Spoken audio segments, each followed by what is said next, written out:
Hydrate, hydrate, hydrate. Hydrate, hydrate, hydrate. We almost hydrate. Hydration is the key. Unless you want to drink an ocean, then you'll have to see. You'll have to pee. Welcome, everyone, to another live broadcast of the TWIS podcast. We are here to do our podcast. So, in the next couple of hours, I do hope that you enjoy the show. Subscribe, click those buttons, follow, like, subscribe, get the notifications turned on so you know this is happening every week. And know that this show may be edited because I do that sometimes for brevity and for import and to get rid of the ums and the ahs and the technical glitches and things. So I do hope that you listen to the podcast with all of our important pauses, as we learned about last week. Yes. And it was, is that Blair clicking? Blair, are you making clicking noises? Yeah, I was typing. You have a loud keyboard. Stop! I have loud fingers. We need to get your keyboard off the mic one of these days. It's my fingers. It's your fingers that are making the sound? Yeah, I'm a smacker. When her fingers do the talking. Show. Okay, starting the show in 3, 2. This is TWIS. This Week in Science, episode number 828, recorded on Wednesday, June 9th, 2021. Swimming in a sea of science. Hey everyone, I'm Dr. Kiki, and tonight on the show, we are going to fill your heads with life, happiness, and schooling. But first, disclaimer. In advance of the coming Pentagon report on unidentified aerial phenomena, some are expecting evidence of extraterrestrials, while others are expecting scientific explanations. Likely both will be disappointed. In the meantime, consider the following.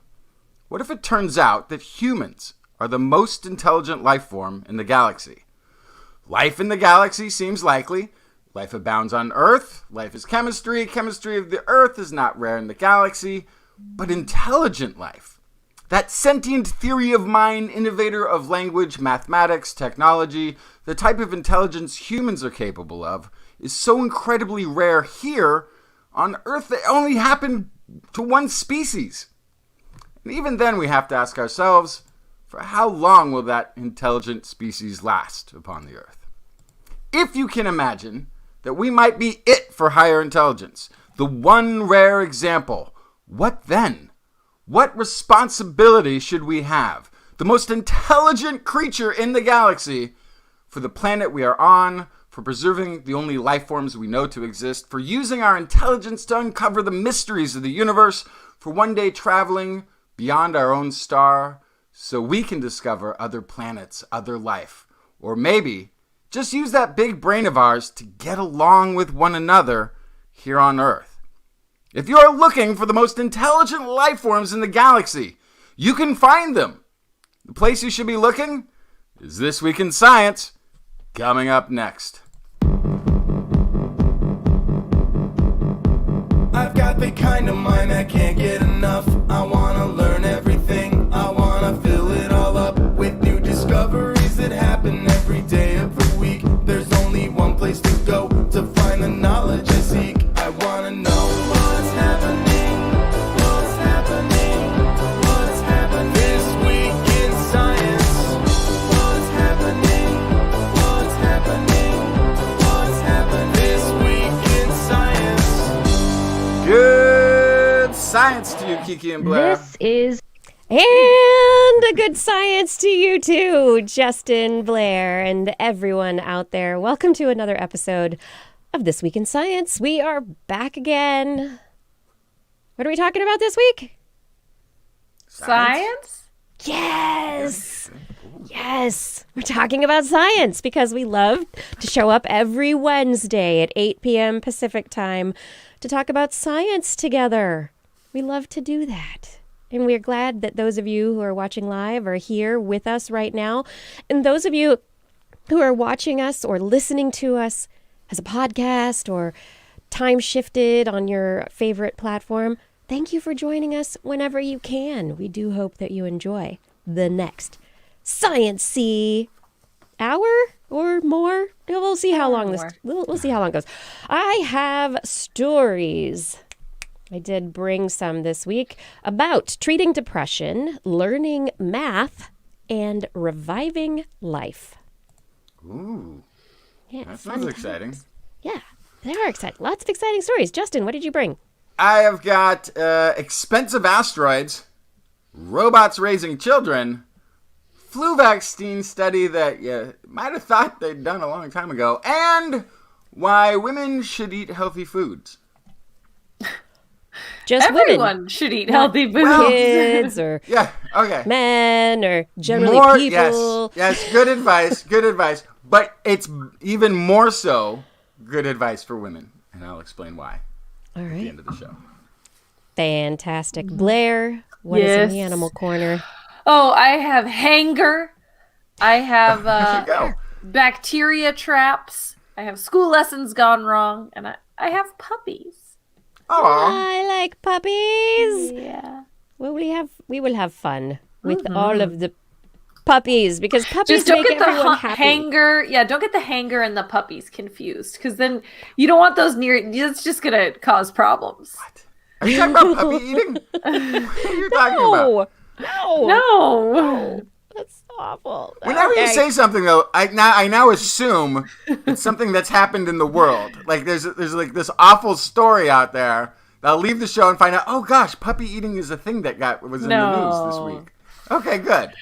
Don't scare me like that.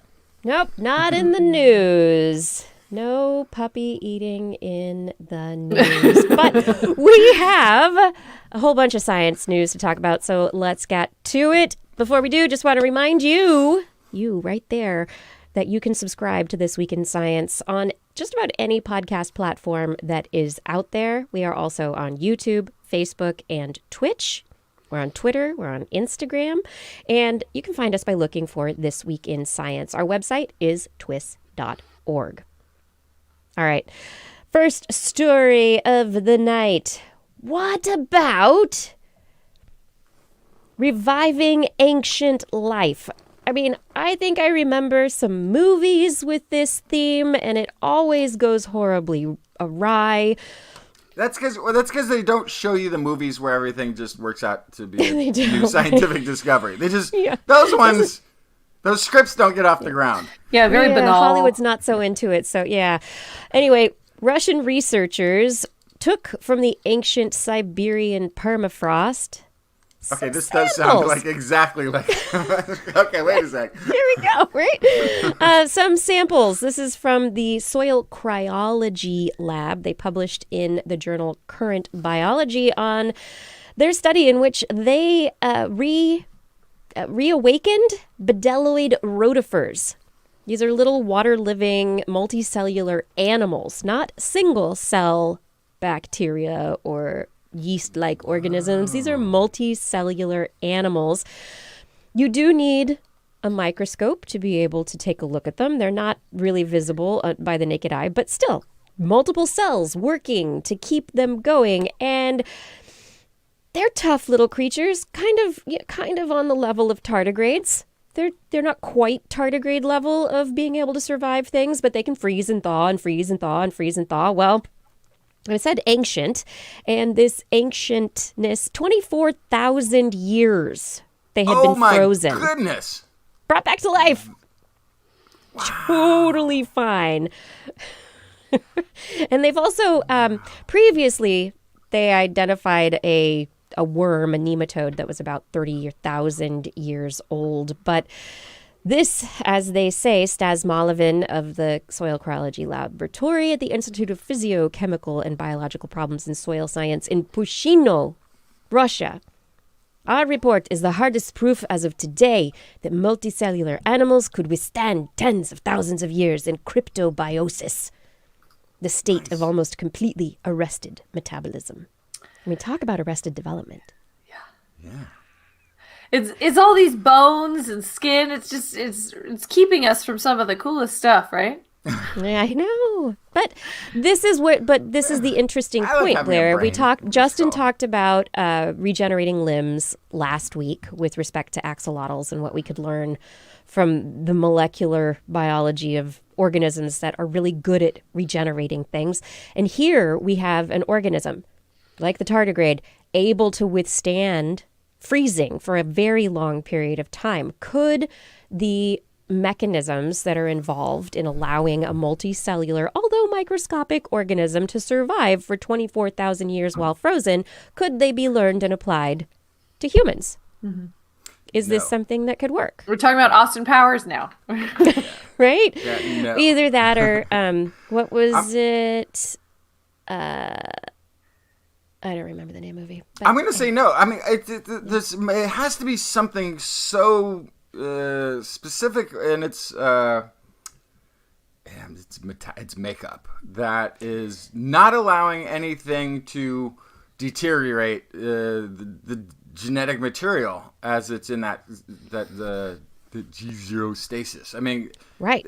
And so this is the key point. When freezing happens, usually ice crystals are the big problem. You freeze and the ice starts forming. Crystals are sharp and they burst cells. And so the cells might freeze, but then they're never going to reawaken and live. They won't survive because everything will leak out as they thaw because there's big holes in their cell membranes. These little organisms have a mechanism that allows them to withstand the formation of ice crystals. They have some kind of mechanism to shield their cells and the organelles within them from the harm of low temperatures. So, from the temperature, from potential radiation. I don't know how bad that is once you're in the permafrost, but it's still got to be taking place. And then there's just at the cellular level, things start devouring each other, even in a bacteria. Like it's just... So one of the things I was thinking about is that rotifers don't have blood; they have like an open circulatory system. So it would follow that since they have constant exchange with their environment in that way, that they might not be as fragile when it comes to keeping things inside the body a certain status quo. Yeah. The big key to what's exciting about these organisms, not just that they reanimated and there was survival at stake. What is the most important part about survival? Reproduction. Yeah. Yes. Thank you. Yeah. Yes, reproduction. And so they were able to reproduce using a clonal process, parthenogenesis, to create another organism from them. Oh, my video is not working very well, but yeah, they were able to, after freezing, produce more of these 24,000-year-old bedelloid rotifers. Life continues to find a way. Indeed.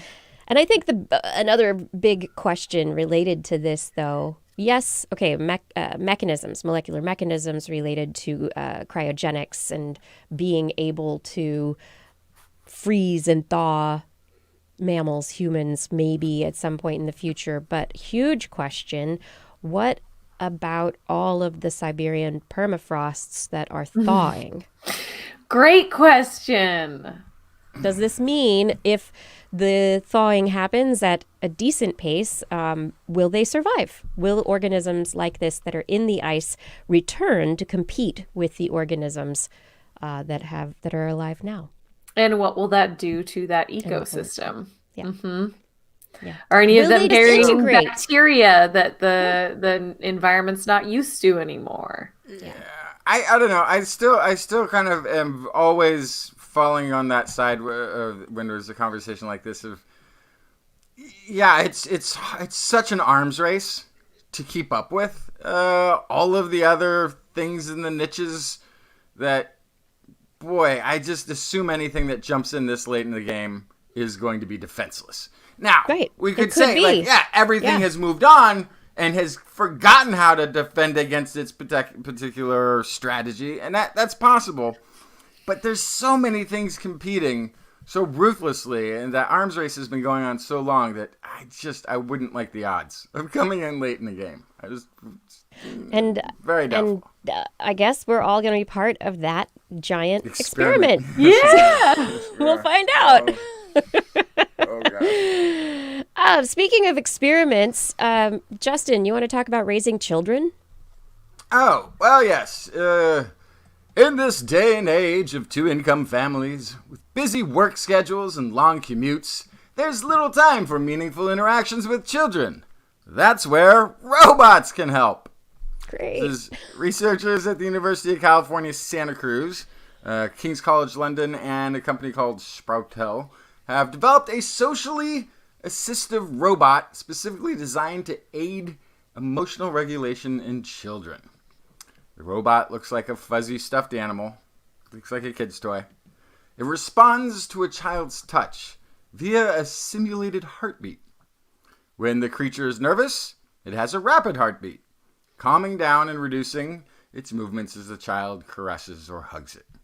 It even makes a little purring sound when it has been sufficiently soothed.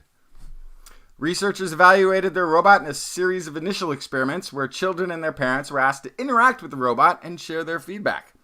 The feedback they collected was highly promising, as all the 25 children who engaged with the prototype said that they enjoyed it and they wanted to keep it for longer.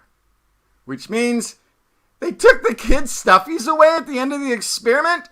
You go too far with your science experiment on children.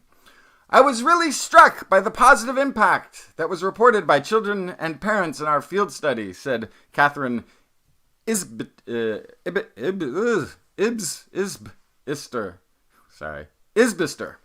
of UC Santa Cruz, who was apparently not present when the toys were ripped from the arms of the children. We are currently conducting an NIH-funded trial for a smart fidget ball that we developed to help those with ADHD to focus, a collaboration with Julie Schweitzer at the University of California, Davis.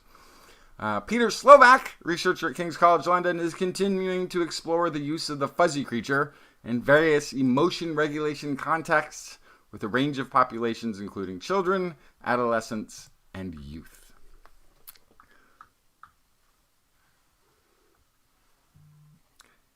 Would you raise your children with a robot? Even if the science says, hey, it works. The robots can teach them values. Well, are we there yet? I don't think I am. I think, but here's the thing too.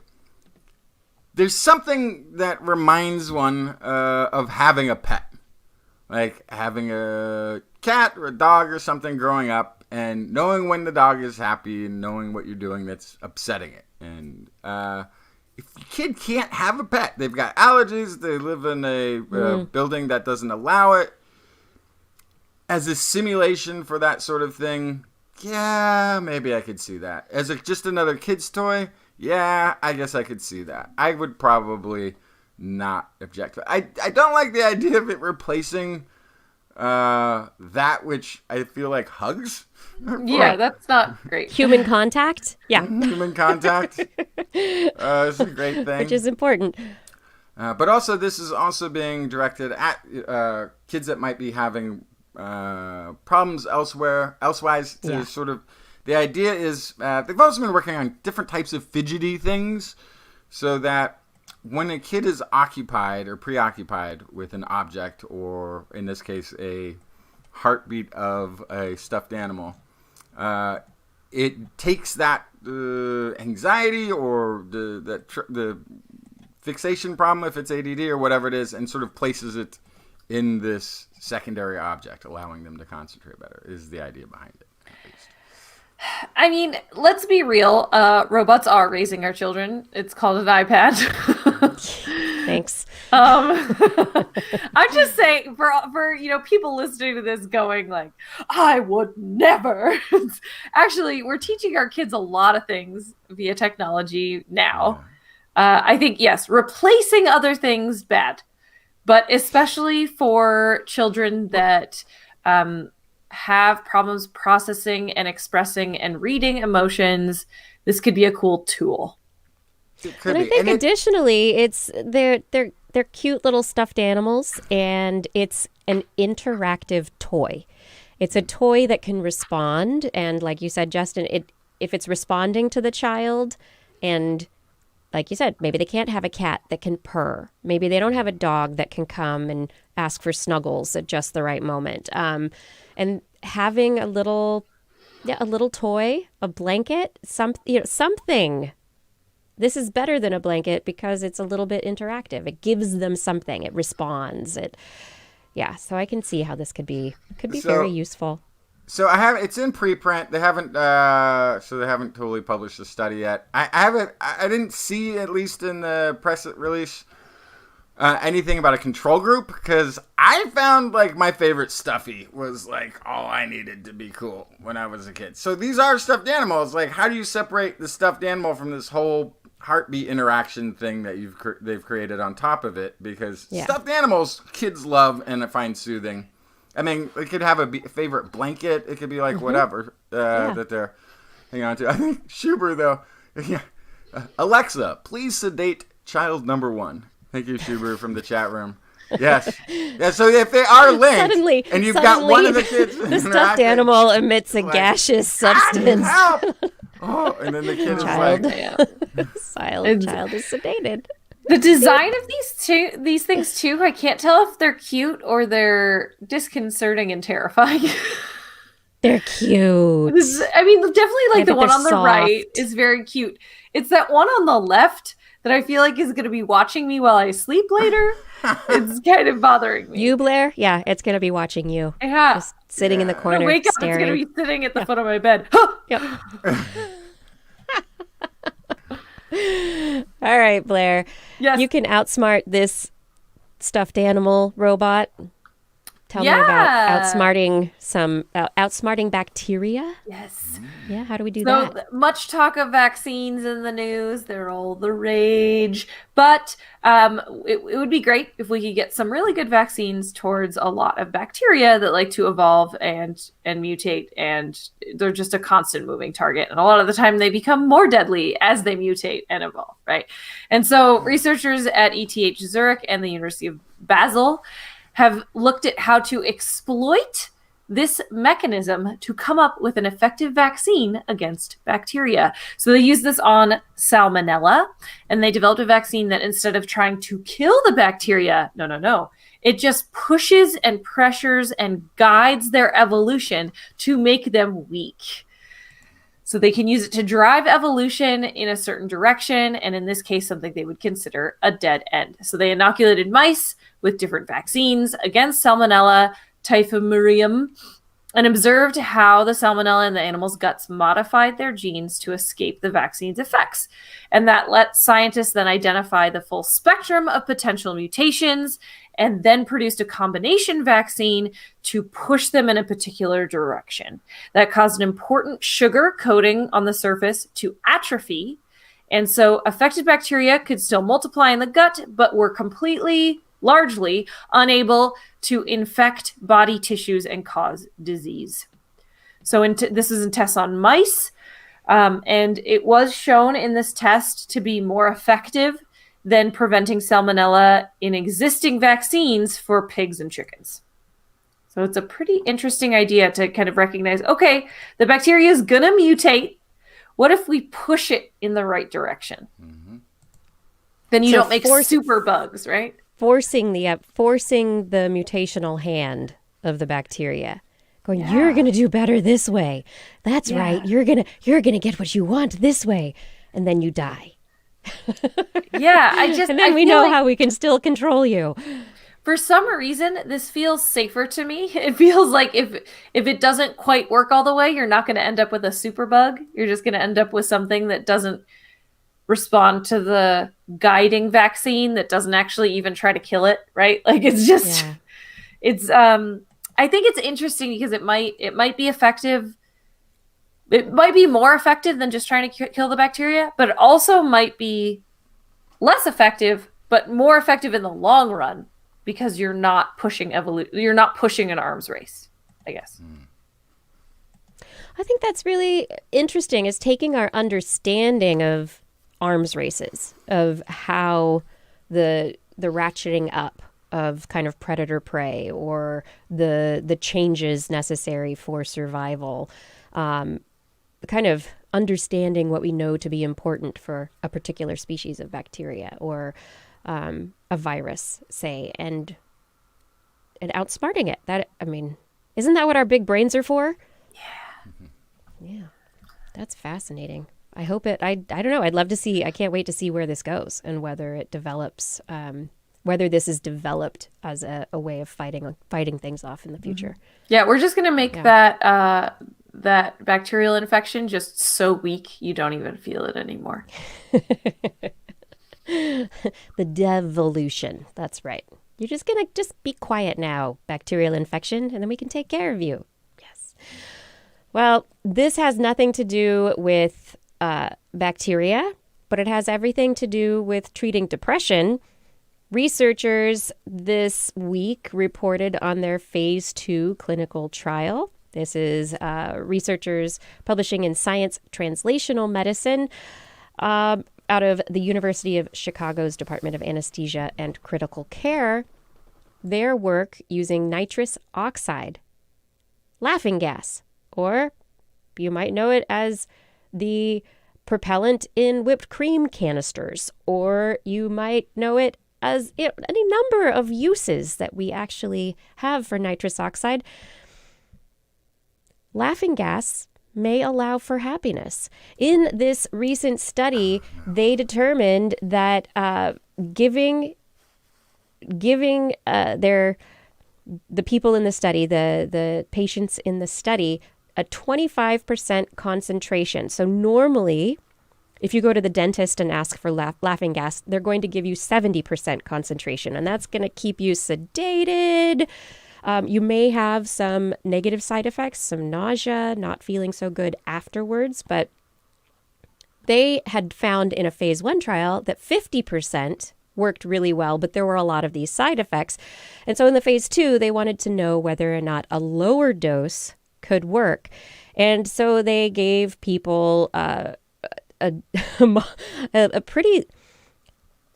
3 groups. They had nitrous oxide at 50% concentration, one at 25% concentration, one a placebo group, with 1 3-hour inhalation session per month for 3 months. And they found that by the end of the study, 85% of patients had improved, 55% had a treatment response, which means at least a halving of their depressive symptoms, and 40% were in remission. Laughing gas, nitrous oxide. Wow. We'll see where it goes.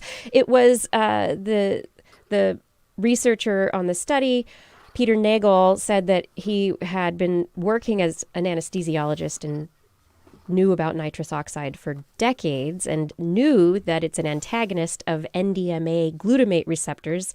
These are involved in long-term memory formation. They are also affected by ketamine. And because of the recent work looking into ketamine as a possible treatment for depression, he said, wait a minute, they're acting on the same receptors. Maybe nitrous oxide will work too. And so they started the studies. And lo and behold, it seems like it might have an effect, and it's not as controlled a substance. So it could potentially be an easily accessible, not high cost compound that can be used to effectively treat depression in clinically depressed patients without much difficulty. Yeah. Could be interesting. What does it feel like for somebody that's doing this 3-hour inhalation session? Do we think? No idea. I wonder if you'd just be super lightheaded. Yeah. You could also maybe go to sleep, right? You probably could just go to sleep for, because you're lying there for 3 hours. So yeah, you could probably watch a movie, go to sleep, just be super relaxed for a little while, and then start feeling better. And the effect of these sessions lasts for several weeks after the sessions. We are not recommending that anybody go to their local whipped cream aisle. This is Oh, this is a clinical study. And this is that would also be doctors 100%. working. So that would Please do However, not. yeah. Gordon Disclaimer, McLeod, disclaimer. favorite comment in the chat room. Laughing gas may allow for happiness in quotation marks. But you already established it's the propellant for whipped cream. What more do you need? Right, I mean, it is. There we go. Yeah. 2 in 1. All right, Justin, take us to our next story. Are we going hardcore? Are we doing what? Oh, yeah. We're going to go metal. We are going hardcore. A core of a planet, in fact. Okay. Yeah, a failed planet. This is an asteroid worth an estimated 10 quintillion US dollars. That's a 10 with, I think, 18 zeros after it. A lot. With 10 quintillion US dollars is going to get a closer look as NASA is scheduled to launch the Psyche mission in 2022 and should be arriving at 16 Psyche asteroid in 2026. 16 Psyche was long thought to be the exposed iron core of a small planet that had failed to form in the earliest days of our solar system. It's out there in the asteroid belt. However, a University of Arizona-led research study suggests the asteroid might not be that metallic or even as dense as it was once thought, and hints at a maybe different origin story for it. Scientists have been interested in 16 Psyche because of its presumed origins. Of course, if that's true, it would provide a nice opportunity to look at the exposed core of a planet up close. We could go land on it, check it out, and see what might be in the core of our own planet, if there's any relation. Right? So also the asteroid is huge. It's very noticeable. It makes up 1%. This one asteroid makes up 1% of the material of the asteroid belt. It is approximately the size of Massachusetts, which, if you do the conversion, is about 7 Rhode Islands. Thanks for that. Okay. Well, we're always doing, ice sheet, glacier breaks off. It's the side of Rhode Island. I figured, that's more of a scientific measurement than Massachusetts. Nobody uses Massachusetts in science. No. Rhode Island all the time. So this was first spotted by an Italian astronomer in 1852. And the 16 in its name is because it is just the 16th asteroid that was ever discovered. This information is from University of Arizona. Is from an undergraduate student, David Cantillo, who is lead author of the paper, published in Planetary Science Journal. It proposes that 16 Psyche is 82.5% metal, which still sounds really high. 7% low iron, approximately 10.5% carbonicus chondrite. So basically, it's a rubble pile, mostly, with a density of around, empty space within its body is around 35%. So pretty porous, which is sort of not what we were expecting. We were expecting something a lot denser because of the size. So the old estimates were 95% metal and much, much denser than this one. So it is probably not an exposed core of an early planet, much more likely just a biggest rubble pile that we have found out there. Yeah, if it's lighter, less dense, it sounds more like a tufa kind of, volcanic material that probably is full of air. Maybe it was shot off during a massive impact. Maybe it is just a gravel pile that has a lot of light dust that holds it together. Yeah. So it might be getting devalued a bit, but it's still pretty iron rich from what's being studied so far. So it's probably worth, maybe just 1 quintillion. But going and getting a look at it, we'll know more for sure. So that's going to be good. We don't know what we're going to get yet, do we? No, and that's the thing. The opportunity to study it, regardless, is coming. So that's going to be very exciting. To look at our psyche. Even though I know that's not where. Anyway, Blair, do you want to school us now? Yes. So sometimes a scientist takes their own time to go into a school classroom and they have an amazing, enlightening time with the students. And another time, the scientist walks into a classroom and gets schooled. So this is from the Florida Museum of Natural History. And Victor Perez, who is a doctoral student at the Florida Museum of Natural History, was guiding students through a math exercise. And this was looking at 3D printed replicas of fossil teeth from a megalodon. The idea was to use commonly used equations based on tooth height to estimate the shark size. Just a very simple, this is how paleontologists do it. How big's the megalodon? But students got a wide range of sizes for that megalodon, from 40 to about 148 feet in length for the same set of teeth. Whoa. That's something wrong.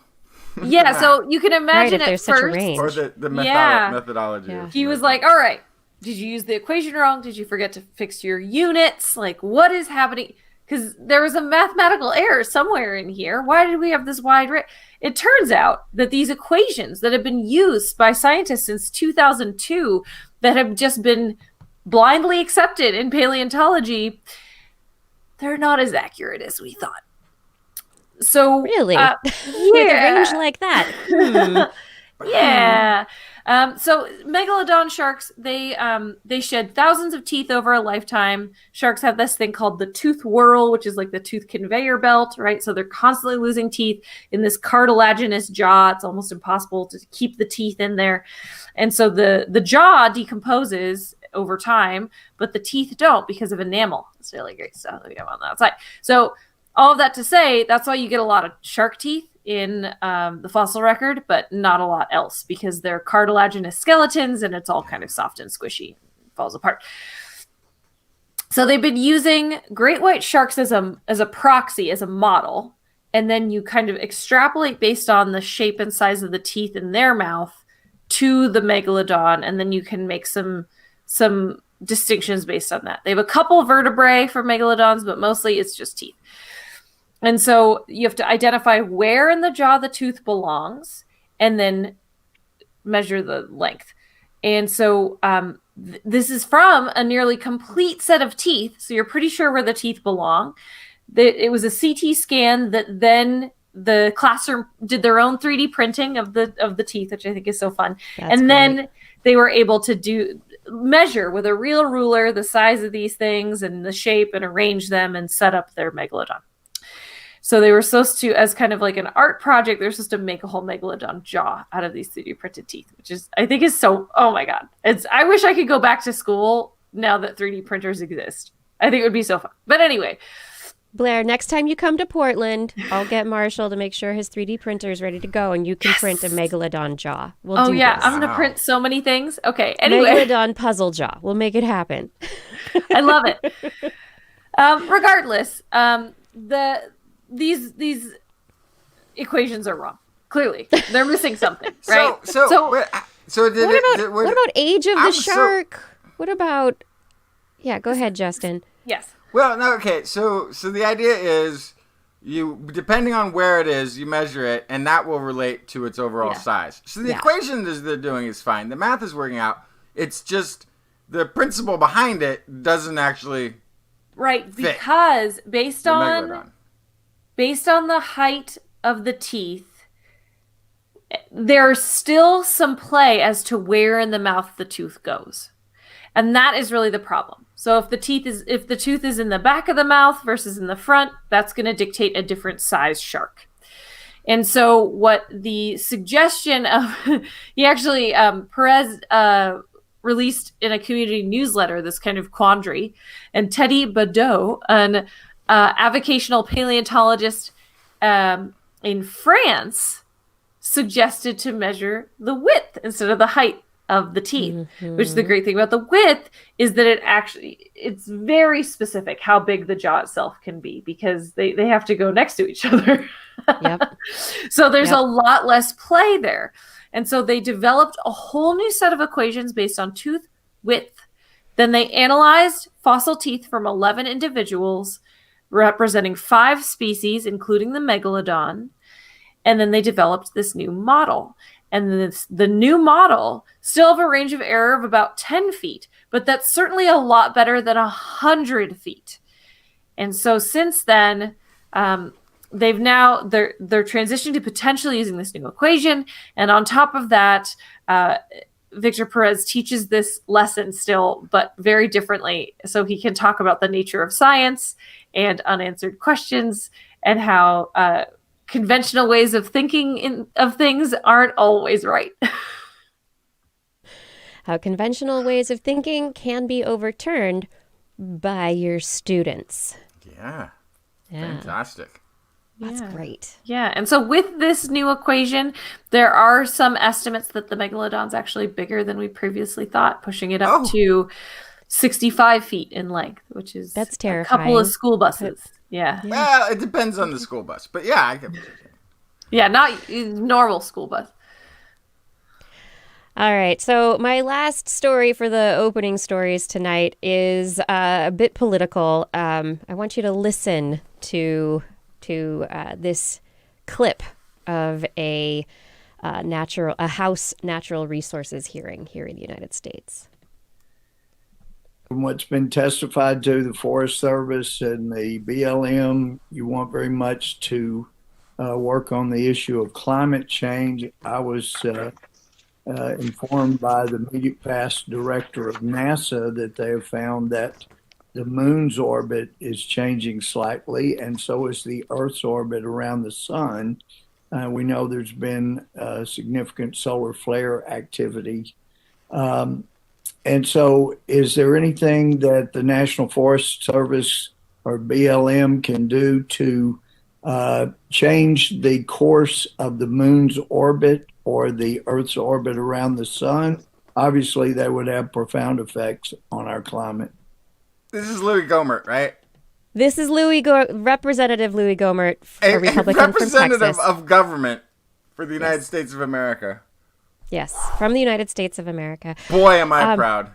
Yeah. So here's the take I have on this, which is that he knows better, but he is in the position of needing to muddy the waters to continue to keep the conversation playing for old ideas, like solar flares being responsible for the heating of the planet, that it's because of the position of the Earth in our orbit, it's the solar flares from the sun, that these factors we have no control over are the reason we have climate change.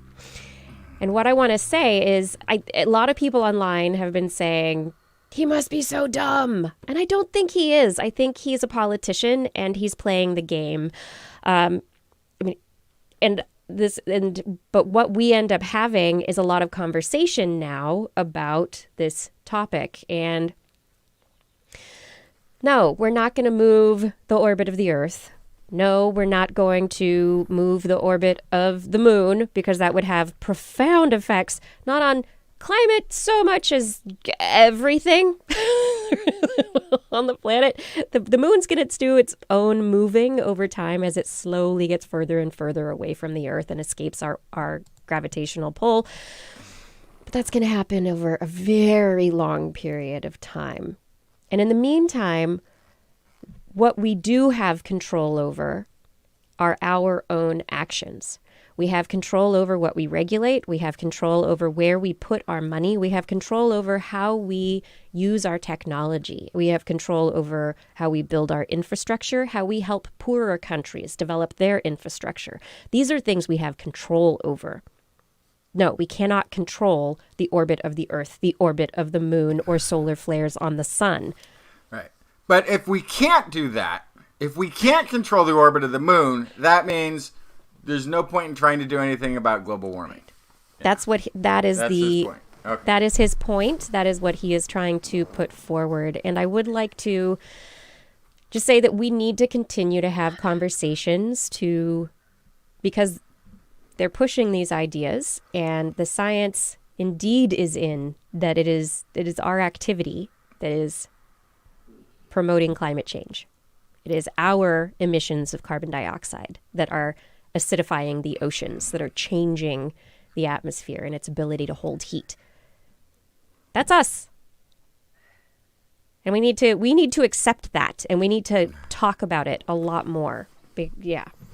I don't understand. I am tired of the yelling of these voices. We need to yell more. I don't understand this strategy only because I feel like if he's trying to speak to people who aren't skeptical of the things that he's saying and don't understand the science, then they won't understand the intricacy of what he's trying to do. Like, do you know what I mean? No. It seems kind of weird that he's taking this roundabout trip to this argument.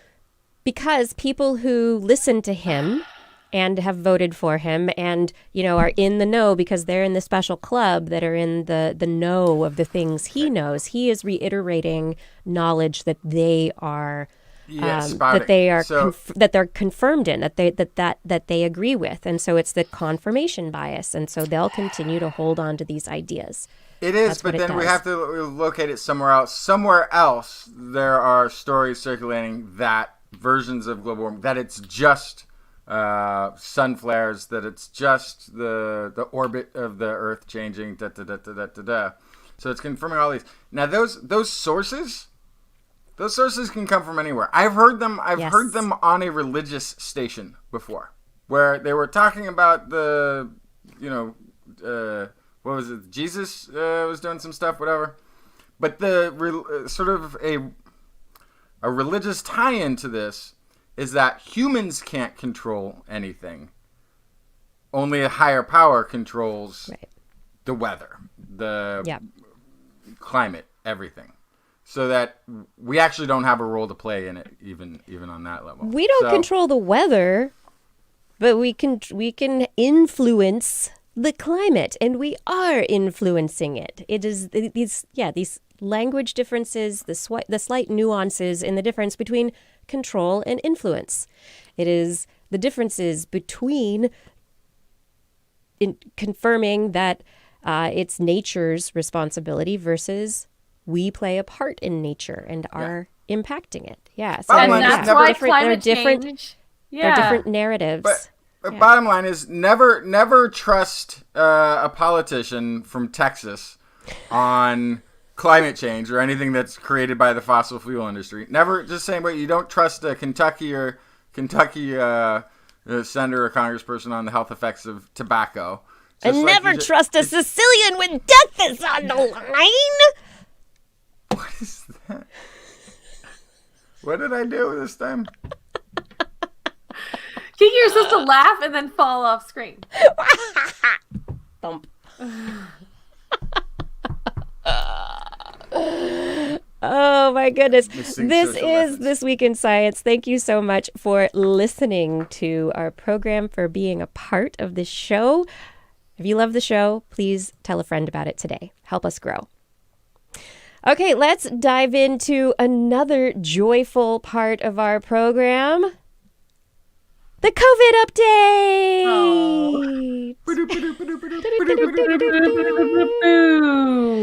Okay, so there, we love it. We love to hate it. It is a thing that is with us. But I want to start out the COVID update with a letter from a listener. Todd Barnell wrote in to say, I know it can't be fun doing the COVID update, but I want to let you know how helpful they are for us out here. My partner and I both have high-stress jobs in the public, me assisting tribal environmental staff around the country and her helping people in our county navigate the legal system. Both of us have seen our workload significantly increase during the pandemic. We've been very strict about protocols throughout, which has caused issues with friends as things open up. She's taking a few days off here and there, but hasn't gone anywhere. I haven't even taken days off. I only say all this to illustrate we're both bloody exhausted. And I found myself actually questioning my approach and saying, well, the CDC. We've both been annoyed with how things have been handled by the feds lately, and it will have repercussions on entities making people go straight back into the front line with the public soon. But I found myself actually thinking, oh, screw it. And I don't do that. But I have to recognize I am not at my best anymore. I needed your slap in the face. It pulled me up straight, seeing you, Blair, and Justin all agreeing on something. I know all three of you are experiencing just as much trauma and frustration as everyone who is trying to navigate all the craziness and still trying to make the world a better place. I know you all must be exhausted, but I just want to thank you for taking a breath and finding the energy to fight the good fight for science and rationality. Even those of us who freaking know better need to be reminded in these trying days. Seriously, I extend a heartfelt and sincere thank you to all three of you. Take care of yourselves, and I wish you peace and good health. Thank you so much, Todd. That was so sweet. Yeah. Yeah, it was really just wonderful to get your email and to hear that our COVID update actually is appreciated. And we do generally agree when it comes to the COVID update. That's and we true. learn things from each other.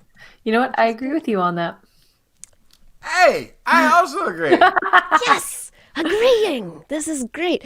Okay, jumping into the actual news. A preprint out in the Med Archive suggests that investigation of over 55,000 employees of the Cleveland Clinic system suggests that people who were symptomatic and tested positive for COVID-19 might not need to get vaccinated. The data show that previously infected individuals did not get reinfected during the time frame of the study, similarly to those who had been vaccinated, while people who had been unexposed and were not vaccinated did have cases. A caveat, though, does suggest that this is not indicative of immunity to the new variants of concern, which have shown small amounts of breakthrough infections in vaccinated individuals. Even. So there are still questions as to how far that immunity goes, but people who have tested positive and had symptoms may not need to get vaccinated. Nice. Yeah. This could be a middle ground, actually, for a lot of the colleges, universities that are requiring vaccination for people to go back to school. Maybe you can show a positive test or vaccination. Maybe there are other ways through this. And if not everybody, especially here in the United States, not everyone wants to get vaccinated, but if you've had it, maybe you're protected a little bit more. And if you're protected, you're protecting others, potentially. So that means we might have more extra vaccines to be able to send to countries that really need it, where they're having big outbreaks, or to get to communities that really need it. So there are upsides to this for sure. Well, there's also, without painting with too broad of a brush, there probably is a pretty good Venn diagram of people who were out and about, not being super careful, not wearing a lot of masks, and people who don't want to get vaccinated. So there probably is a good number of people who did get infected who also don't want to get vaccinated. Yeah. So that could help. That is kind of a ray of hope for me personally. Yeah. I mean, when I look at the numbers and I'm like, 51% of the United States, we're getting there, but we're not quite there. We're not hitting. And then you think, well, maybe we do have another 10, 20% of people who have already been infected, 30% even. Potentially, I mean, we've cases are going down, hospitalizations are going down. We still have to see what happens with these variants of concern, but maybe the United States is coming up to that point of actually getting better. Just here in the United States, we still have to look at this as a global, worldwide pandemic, and that is something that needs to be taken into account. So Representative Louie wasn't the only person saying all sorts of wild things on the internet this week, or in the world this week. Contrary to the testimony of a known anti-vaccine doctor in Ohio yesterday, COVID-19 vaccines will not cause keys, coins, and other metal items to stick to your body. The vaccines will not make you magnetic. I'm sorry, what? I can't believe the CDC had to actually put this on their fact checks. You also just said a doctor said that. Yes, a doctor of osteopathy. She has a practice, but she is also one of the top 12 people on social media spreading anti-vaccine information. So, yeah. I feel anyway. like this is against the Hippocratic Oath, right? I would think. She spent 45 minutes with her witness testimony and her followers who came to stick keys to their faces that then fell off. But she went to Ohio because Ohio is voting on vaccine mandates and whether or not people will, businesses will be allowed to ask for proof of vaccination or other proof of the fact that they won't be getting people sick if they want to come into their businesses. If that were true, then I can prove I was vaccinated by sticking a key to my face. Yes, exactly. But the amount of vaccine that is injected is not enough, even if it were pure magnetic material, to even allow for that to happen. And the fact that it's going to get distributed through your entire body. No, there are no metals in the vaccines. So this is not possible. And in fact, if you want to try, on a hot, sticky summer day, if you've got oil on your skin, or I don't know if you want to blow on hot air on the back of a key or a coin, you too can stick things to your skin. Yeah, it's the spoon trick on your nose. It is. Yeah, we learned this in grade school, and now it is being used alongside the 5G theory that the vaccines make you receptive to 5G. I go back to the reference, the disclaimer at the beginning of this show. What if we are the most intelligent life form in the galaxy?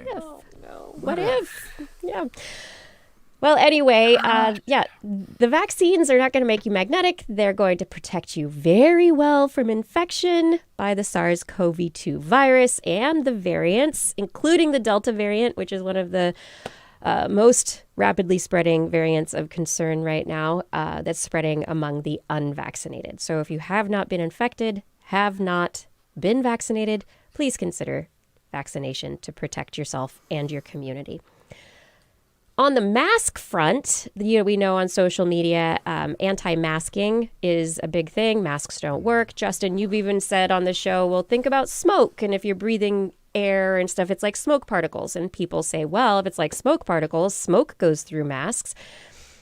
A UC Davis engineering professor did a study looking at surgical masks, had people wear surgical masks, which are a little loose fitting and can have air gaps around the sides. They're not the same as the N95s, which are made to fit very tightly on your skin, around your nose and your mouth.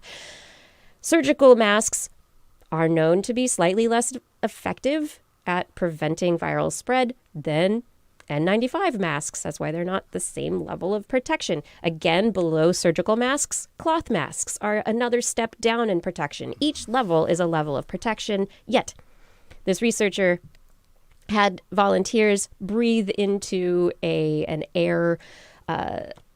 machine that would sense the airflow down to 5 microns, I believe, was the size, very small particle size, had them talk or cough directly in from the side to see how the airflow from the side of surgical masks would work. And they found that, yes, indeed, even though there are air gaps, wearing a mask versus not wearing a mask reduces airflow in such a way that would reduce viral transmission. I mean, I've said this once and I'll say it again. Nothing has proved to me how effective masks are more than going into a porta potty wearing a mask. I'll never go into porta potty without one ever again. Ever again. It's just so much more pleasant, and that's the thing. Is like, how do smells happen? They're particles. They're particles. So the mask works. Mm-hmm. They do work. You might still smell stuff, but you're not smelling as much stuff. It's like 10%. Right? Yeah. It's but that's a difference. Yeah. And then finally, go ahead. I'm sorry. Yeah, but even if it's leaking and some of the air is transferring part of the thing is your protection from other people if they're wearing a mask is that their breath is not going out towards you. It's not being expelled at great distance. It's going, and there's a little cloud around them more than it's getting projected in different directions as they speak and talk and breathe. Which is important for considering how viral transmission takes place. Is somebody just spitting into your face, or is it just general stuff in the air, but less of it?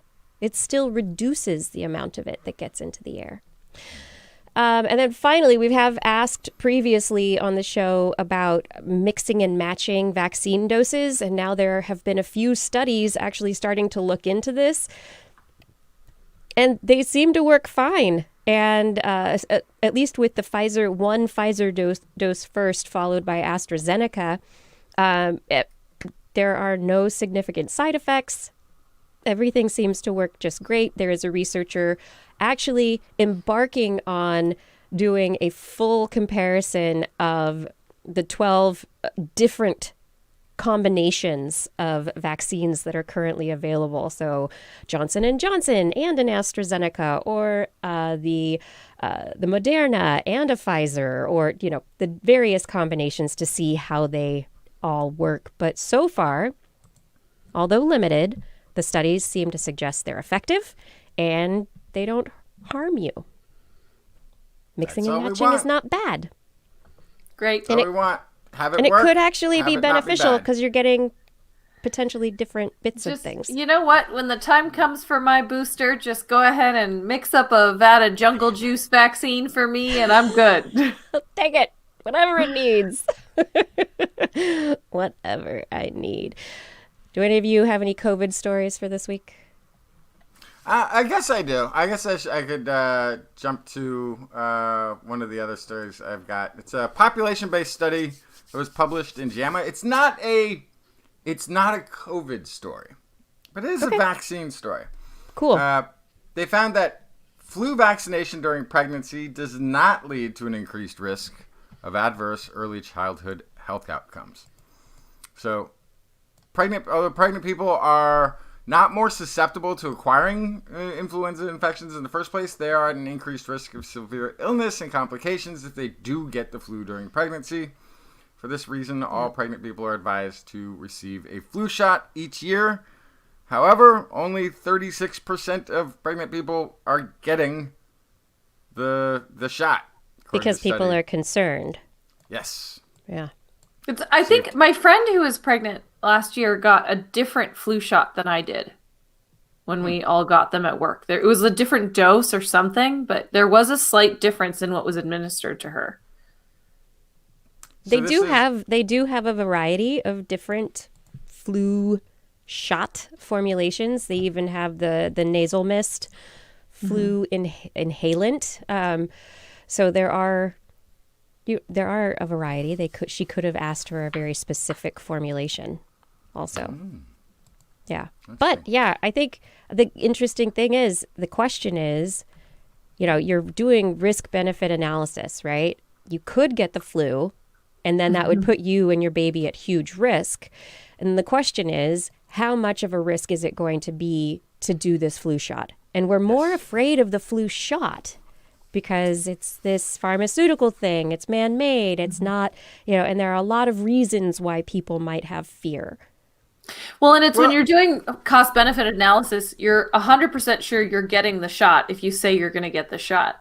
But you're not 100% sure you're going to get the flu if you don't get the shot. And I think that's where people's brains go, I'll take the risk, even though I haven't had the flu in years. It's not a true cost-benefit analysis because the potential cost of getting the flu is far higher.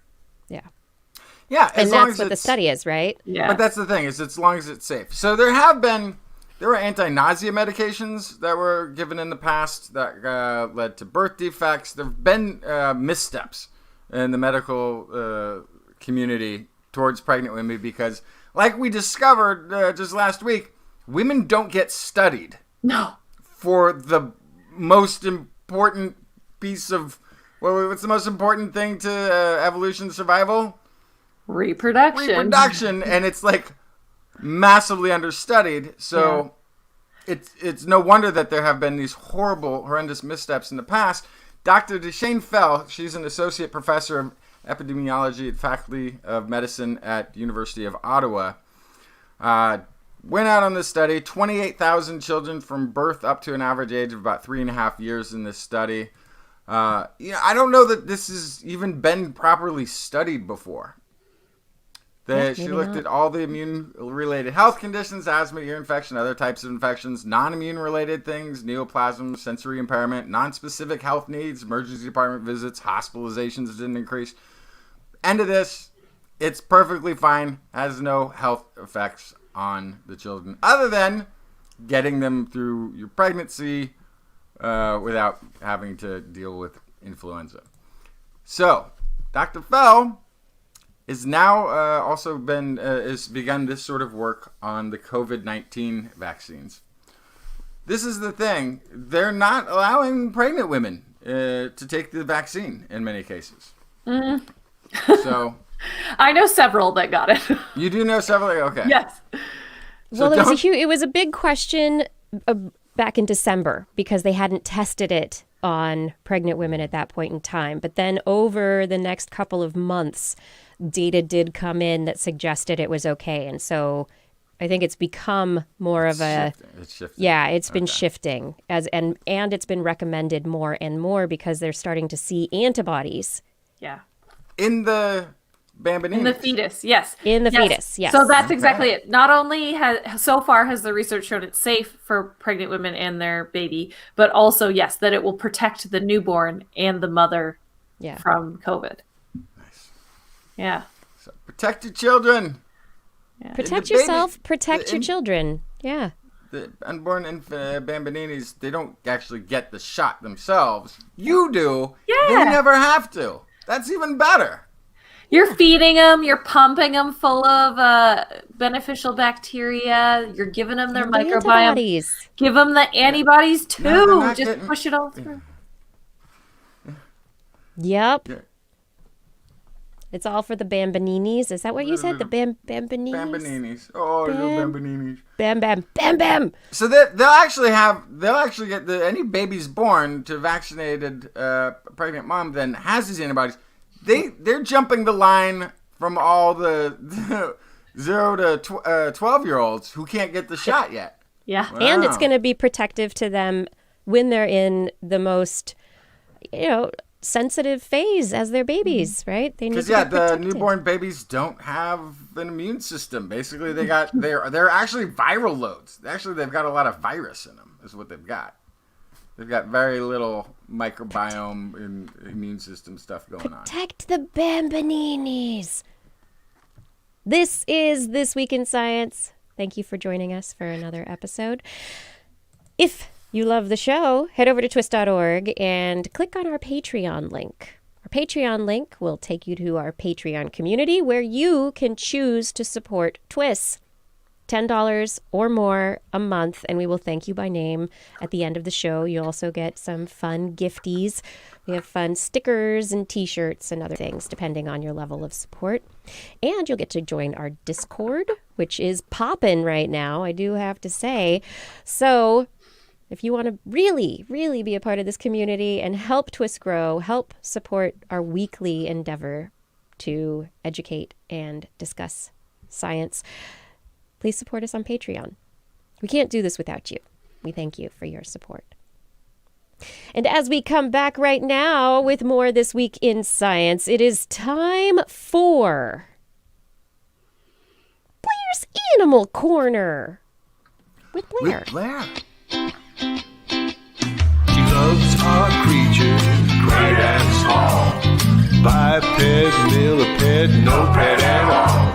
You want to hear about animals? She's your girl. Except for giant pandas and squirrels. There's Animal Corner. What you got, Blair? Well, you tell me, do you want puppies or hunger? Oh, wow. What if I don't want it? I'd rather go hungry than have a puppy. Okay, great. Yeah. So let's talk about hanger. So I definitely suffer from hanger. It is the phenomena when you are so hungry that you want to destroy. And so new research shows that humans are not the only ones who can turn irritable and aggressive between meals. This is a finding from University of East Anglia, which shows that hangry behavior in male Drosophila melanogaster, or fruit flies, will get hangry during increased prolonged periods of food deprivation. They grew more combative the longer they went without food, to a point, but after 24 hours, the quarrelsome behavior plateaued. They just got too tuckered. And so hangry behaviors in previous studies from Oxford have shown that potentially there are other distantly related animals to humans that show this quote-unquote hangry behavior. But the fruit flies, this is something very interesting. It shows this very kind of baseline understanding of this behavior. But why? What would the benefit be of getting aggressive when you're hungry? So you would expect potentially that being hungry would make you weaker. You'd be weakened, you'd be deprived of nutrients. You're just, I can't go on anymore, I'm so hungry. And if that was the case, you would expect that hungry individuals would be less likely to win fights. And that also means that in turn, they would be less aggressive during those times because they're going to lose. So talk about cost benefit analysis, knowing you're probably going to lose, you're not going to start a fight. At least if you're an animal. Anyway, on the other hand, hungry individuals might be more motivated to fight or compete for food, which would lead to aggression or hanger. And so that is what it looks like researchers saw in the fruit flies. Hungry male fruit flies displayed more hostility towards each other. They were more likely to aggressively lunge at each other and to swat at each other with their legs, which is called fencing. And they spent more time defending their food patches. They also found that increased aggression in food-deprived males could potentially result from a desperado effect, which means that individuals of poor condition... I'm just imagining... Putting on the cowboy hat. Yes. Desperado. Yeah. Fly starts calling everybody partner. Yes. So what it actually means is that individuals of poor condition engage in fights when they are likely to lose, against what I talked about a second ago, because they cannot gain fitness by not engaging at all. So basically, they're going for broke. But in the course of this study, it would appear they just get more aggressive as they get more hungry. The actual specific motivation is still unclear.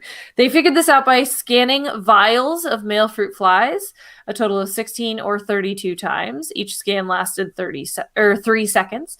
And in each scan, the observer recorded the number of lunges and tussles and the numbers of flies chasing, fencing, and occupying the food patch. So they were able to see these guys in the little vials. So other studies have shown that poor food conditions early in life have the opposite effect on aggression. So flies that grow up experiencing limited food are less aggressive as adults. So not only is the availability of food impacting their behavior, but when in their life cycle they experience food scarcity, also impacts their behavior. I'm just thinking about what it is that leads to these fruit flies deciding to attack each other. I'm hungry. I'm going to be aggressive. Is it going to get them food? Maybe not, but they're going to get aggressive anyway. Yeah. So for me personally, I always assumed my hanger had to do with just a reduction of resources in my body and my body's sudden inability to measure my emotions. That's what I would usually say. But a fruit fly, yes. Does a fruit fly measure their emotions? Great question. So I think, that's really the question here, right? Is, are we different from fruit flies in that because we have such a more complex nervous system, there's so much more going on in our brain that we essentially just have processes shorting out when we're low on food, and that's why we get all hangry? Or is it based in this very far back kind of tree of life response, which is, I'm hungry. I need to defend my space and get more food, and I need to do that through aggression. I mean, that makes sense. It really does make sense that to get resources, especially when there's competition, you have to be more aggressive about it. And you're not going to get anything if you don't try. And so the more scarce energy is, resources are in your system, your body is going, okay, you gotta fill the tank. Go do it. Yeah. So there you go. Hunger, it has a basis in the evolutionary family tree. We're all just like fruit flies. Give me some rotting fruit. I would rather, well, I mean, I guess that would be like wine, but that'd be fine. Yeah. That's not going to keep me from being hangry. That leads to a Then you're different drunk issue. and hangry. Yeah. Yeah. And that'll all happen faster because you don't have any food in your stomach. Yeah. Anyway, let's talk about puppies. Okay, puppy time. So I brought this story not because it's a huge kind of breakthrough in science, but because it is related to conversations we've had a few times over the past few months in relation to dogs versus wolves and their response to humans. And I thought this was an interesting new piece in that puzzle. So this was from the University of Arizona, looking at social skills in puppies and in adult dogs, and then also in wolves, to kind of see what's happening here. Is there something innate? Is there something that's learned? Is there a difference? And so they actually used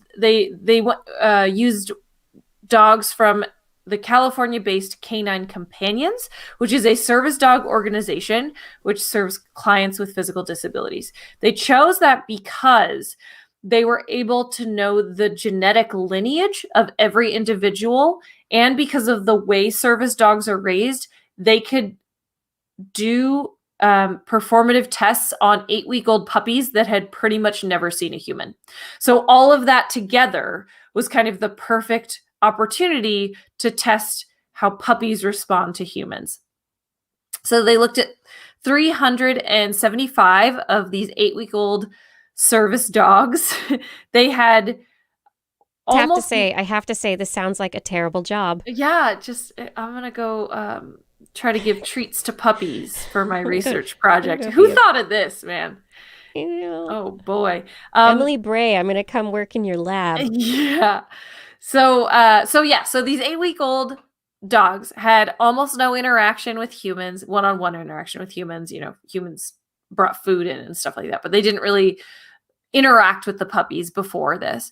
And then they were asked to perform a series of tasks to measure their social communication skills.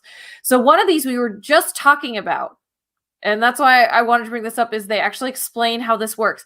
This is the one where they have 2 overturned cups. One has a treat in it and one does not. And they point at it. Do you remember we were talking about this? And we were like, maybe they're just smelling it. Aha! Yeah. I have a new piece of information on the research procedure. There is a treat taped to the inside roof of both cups, so they both smell like treats. Aha. Well done. Okay. So that was very cool. So I wanted to share that as very neat. Good research design. So that was to ensure that they weren't just following the smell. And then in another version, the puppies watched as researchers placed a yellow block next to the cup instead of pointing to indicate where they should look for food. So this is a lot more just what's different versus following a human instruction, right? And so then in the other tasks, they wanted to see if puppies looked at human faces. And the researchers spoke to the puppies in dog-directed speech, which is basically like baby talk for dogs, which, come on, we're all, except for maybe Justin, guilty of. And then they measured how long the puppy held a gaze with that human who was talking to them.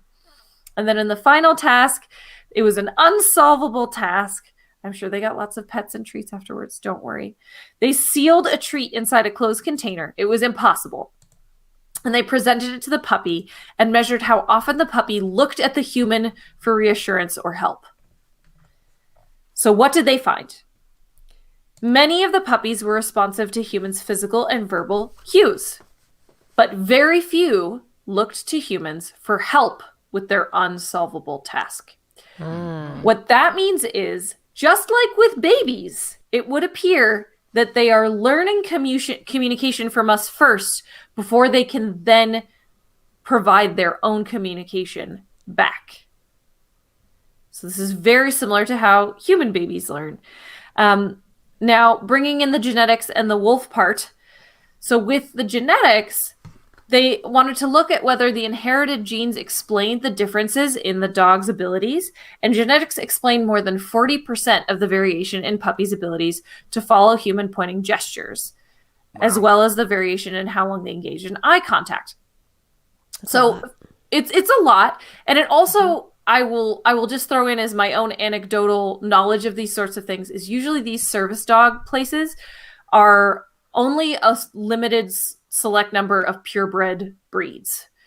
And so that means if they're able to find a 40% connection in genetics, even within a breed, then this is where this study gets actually really applicable to the betterment of humans, which is that you could actually potentially pick out the best future service dogs based on genetics.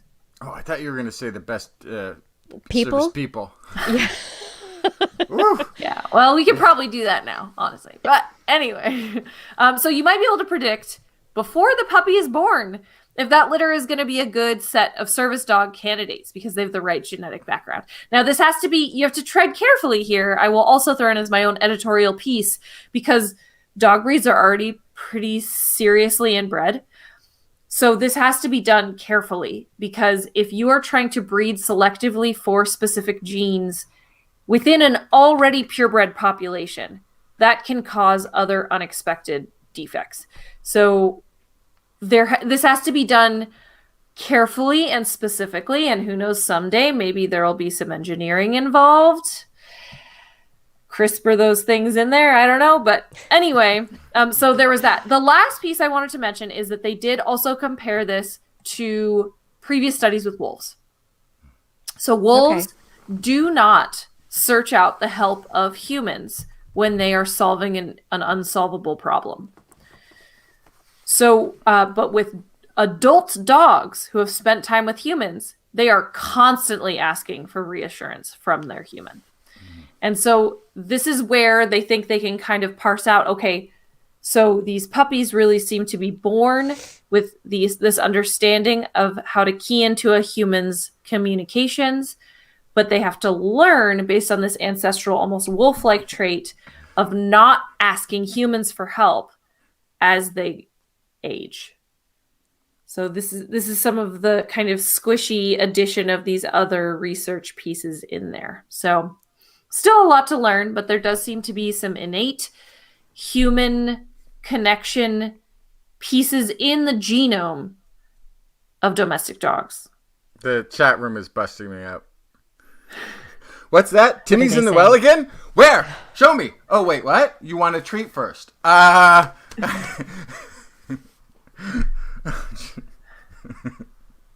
don't have anything on me. Can we just go to Timmy first? No, you need the treat first. Okay, let's see, a good animal trainer always have something.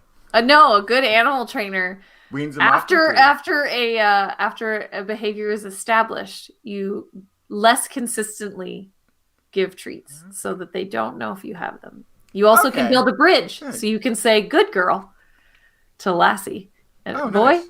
girl. Yes, good girl to Lassie. Sit, Ubu, sit. And then you can give her a treat later, and she knows it's coming. What's that? Timmy's in the well? Let's go. Oh, no, Timmy's out of the well again. How? You repelled? Wow, that's impressive. I didn't know you could. Oh, that Put trainer's in the service good. and service dog. That's a good trainer. Gotta give hey, them everyone. A good reference. This is This Week in Science. If you are interested in a cool TWIS sweatshirt, I'm wearing one right now. It's pretty wonderful. There's a blue-fitted booby on the back, and I really like it on this slightly chilly evening, springish leading into summer. But if you're interested in one of our pieces of merchandise, head over to twis.org and click on our Zazzle link. There's a lot of fun stuff for you in there. Yes, Zazzle. Many things. Help support TWIS and wear some fun clothing. All right, Justin, you want to tell us a story? Oh, yeah. Last story of the night I got is, turns out women's mental health has a higher association with dietary factors than does men's mental health. This is according to new research at Binghamton University, State University of New York. Blair Bazdarich, assistant professor of health and wellness studies at Binghamton University, has previously published some research on diet and mood, suggesting that a high-quality diet improves mental health generally. She wanted to test whether customization of diet improves mood among men and women ages 30 or older. And interestingly, they found that when they had the unhealthy dietary patterns, level of mental distress was much higher in women than in men, which confirmed that women are more susceptible to unhealthy eating than are men. Which that seems like something that I've just witnessed as the years have gone by, that men will eat anything. I feel like this keys into the hanger conversation too, because it does a little bit. Yeah, if I eat garbage that doesn't last me to the next meal, then I get hangry. Yeah, fast food, skipping breakfast, caffeine, high glycemic foods were all associated with mental distress in mature women. That sounds like a regular diet for most guys. Fruit and dark green leafy vegetables were associated with good mental health. But yeah, it is sort of interesting that the men just weren't, the mental states of the men didn't seem to be being as affected by what they ate. But that just could be because we're just all a bunch of miserable. I mean, it's all over 30 men. We just might be a bunch of miserable grumps all the time anyway. And so the food is just not going to register enough on the scale. I do have to wonder, though, how much of each of these individuals, how very often, not always, very often, women have the role of making food in households. Yes, there are many men that cook meals, and but there is a standard in two-person households. There is a standard split of household roles that, while it might be shifting with some ages, it generally falls along the lines of women making food or providing the food, and men, I don't know. My husband right now, every once in a while, he provides by going on Grubhub and ordering food, and suddenly food is at the door and it's burgers. Whereas I probably would have made a nice meal that was well balanced and thought it through. I just wonder about the psychological load involved in thinking about diet and where that normally falls. That said, there are many men who are interested in how their bodies work, working out, looking good. And so there are, the men's health guys who are, they're interested in their protein shakes and they're, watching their diet very carefully. And maybe they have a different perspective on food than other men. I was thinking about that too, about, at least in America, the diet culture thing is, it's everywhere, but it targets women extra hard. It always has, yeah. There is definitely a piece, especially with social media now, where you see the selective existence of your friends who only post their healthy meals. They don't post the disgusting McDonald's meal that they picked up on the way home or something like, you know what I mean? So there is a weird guilt complex to eating less healthy as well, which could potentially add to some of these effects. Whereas men are likely only to share the most unhealthy meal. Look at this giant steak I ate. That's wrapped in bacon, but you can't see it because it's covered in a layer of cheese. Yeah. Which is hidden under the sour cream. Right? That's the picture we would share. But so what's interesting though is I do most of the cooking when me and my significant are together, and I cook way healthier than I do when I'm just when you're alone. When I'm on my own, it's not even in the same. I wouldn't even plate what I eat. Yeah, it's bachelor chow. Yeah, totally. You're eating it out of the pot, off the pan. Yeah. But I don't know. Maybe it wasn't even actually cooked. But I don't know that I'm doing a good enough job, because now, according to this, now knowing that there's this big link between mental health and food, now there's all the more reason to pay attention to what's going into the food. Yes. The food, you are what you eat, everybody. And it can affect your mood. It can affect all sorts of things. Mm-hmm. But I have a couple of stories, so I hope these last two stories make you happy. Well, it's not going to make you happy, but maybe it'll give you some tips on, how to live your life a little bit better. A couple of brainy studies that I wanted to bring to your attention. A new study by NIH, National Institute of Health Scientists, discovered that when you're learning something, like typing out a pattern, they apply this. They didn't study this, but they say maybe it could be applied to something like learning piano, what they call procedural memory, the doing of a procedure, that if you take short breaks in between little sprints of learning, that those short breaks are important. They looked at the brain waves, the brain activity during those short break periods, and found that they were quite different from when you were actually doing the learning of the procedure.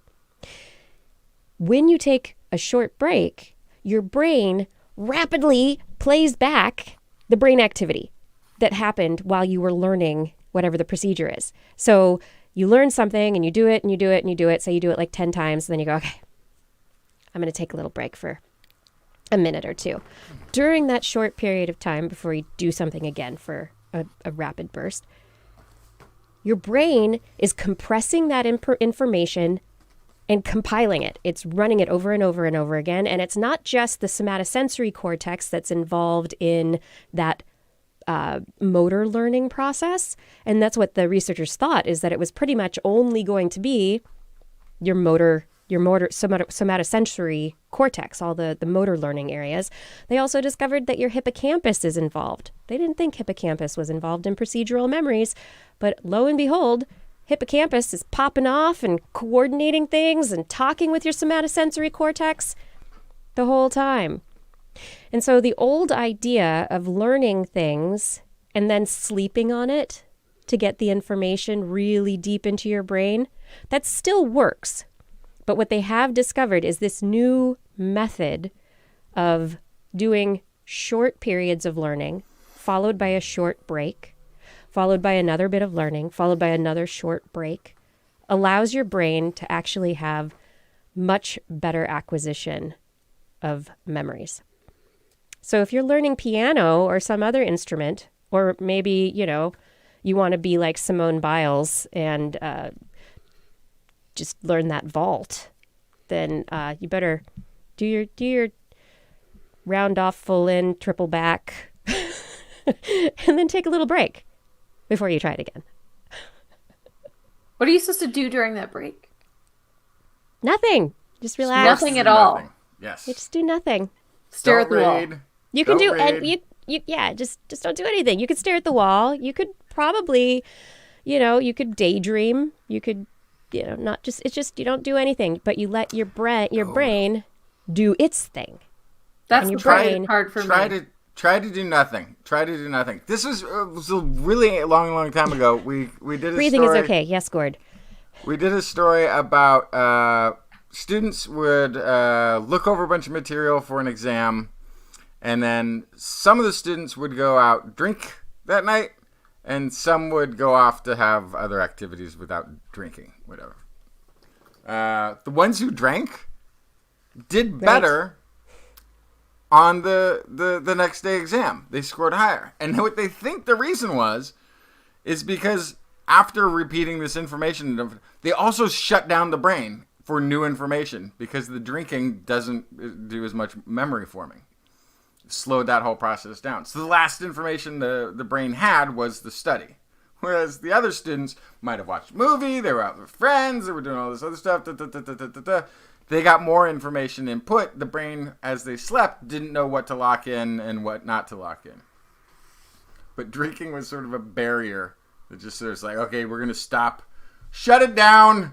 They're drinking again. It means your brain's not working as well when you're drinking. But it also means if you studied something earlier, you might have learned. So I would try to do nothing. I would try to not read, not look at the phone. Don't learn anything else. No. Do that repetition, and then just sort of like eyes closed till the alarm goes off, and then go back to it to try to avoid making any confusion about what the brain should be focused on committing to memory. What I think is really fascinating, though, is that we learn things, and as we learn them, the electrochemical signals that are happening in our neurons and connecting the entire learning network are all firing. You're doing an action, and all the neurons that allow that action to take place are firing, right? And then when you stop doing the action, they don't just play it back at normal speed. They fast forward it and watch it. Your brain fast forwards and watches that action over and over and over and over again. Wow. It's like, okay, we're going to repeat this over and over and over again. And so your brain is basically going through reenacting that same action just super fast when you're not doing it. Which it's just fascinating that it would start, that your brain works this way. Yeah. Super fast replay for learning. Oh, and for anyone who is younger in our audience, who is not considering continuing to study math as they progress in school, I beg you, still important? Please continue your math education. Please. Researchers looked at students 16 years and older. They were able to isolate people in the UK because at the age of 16, students can choose their further direction of study, and they can focus on maths-related study or non-math-related study. So they could actually pinpoint students that stopped learning math at a certain point in their education. Put them under an active fMRI machine, had them watch a movie to get their brain at rest, and then had them do a bunch of cognitive exercises. They were looking for differences in concentration of a neurotransmitter called GABA, and they discovered that there is a change in the concentration of GABA in the frontal cortex that is indicative of how much you studied math. And not just the GABA being apparent, the GABA is related to synaptic plasticity and cognitive ability. So studying math longer led to higher GABA concentrations. Higher GABA concentration was indicative of higher neuroplasticity, higher cognitive ability, and low GABA was actually predictive of your math performance and your math ability over a year and a half later. So your brain is good on math. Your brain, which is really weird because our brains did not evolve for math, but math helps organize our brains, and our brain responds to math in a way that influences its development. Even at kind of what you might think of as a later stage of young adulthood, right? 16, the late teens into early 20s. Maybe early hominids were physics geniuses. They were calculating the arc and velocity of projectiles as they hunted. Yeah. Yeah, brains on math. Much better than brains on meth. Absolutely. Absolutely, from PB. From PB in the chat room pointing that out. Yes. Make sure I understand we're encouraging the kids to do math. Yes. Mathematics. Yes. Thank you. Mathematics. What's good for you? Mathematics. Your brain will thank you later. And then, because you're cognitively able and your brain's all plastic, maybe society will thank you later for continuing to study math. Maybe maths helps.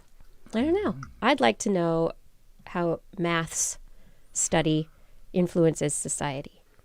I would like to know how difficult a math I need to be doing to be getting the benefit. Like, does it have to be the kind that, like, makes I guess like, by 16, you're probably past Algebra 1. You're at least into trigonometry, maybe. Geometry, trigonometry, maybe into Algebra 2, pre-calculus. So is it I have calculus. to keep learning math? I can't just do the old problems that I figured out how to solve already? I have to keep taking new classes. Can you just learn an instrument? Isn't that the same area of your brain? Yeah, maybe you could learn an instrument as well. Learning instruments, learning languages, learning math, these things. In that case, can I just listen to music? Nope. No. Stop trying to debate this with me. I'm not the one in charge. I'm trying to find a solution that I'm... Fix it, Kiki! All right, I'll just do math. What we should find is a good, enjoyable math puzzle book. Yes. Where, it's like Sudoku, kind of. Patterns and math is involved, and I'm sure math games. I don't know. I think at some point it can get too far. I went to the geometry class for the students who are going to be doing some sort of creative arts. I don't know.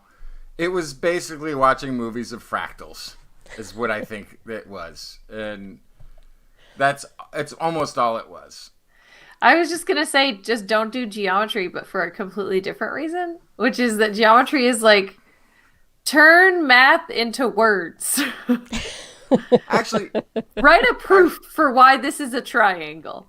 Yeah, that's fine. You know what? Here's the thing, though. I do have a quick rant.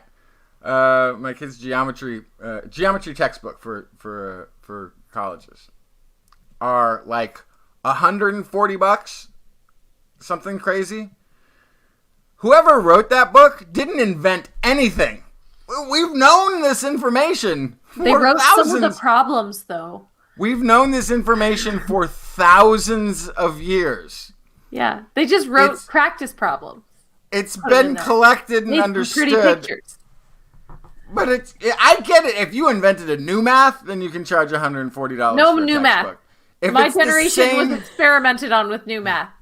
And if now it's the same math people have been doing have touched a nerve. thousands of years.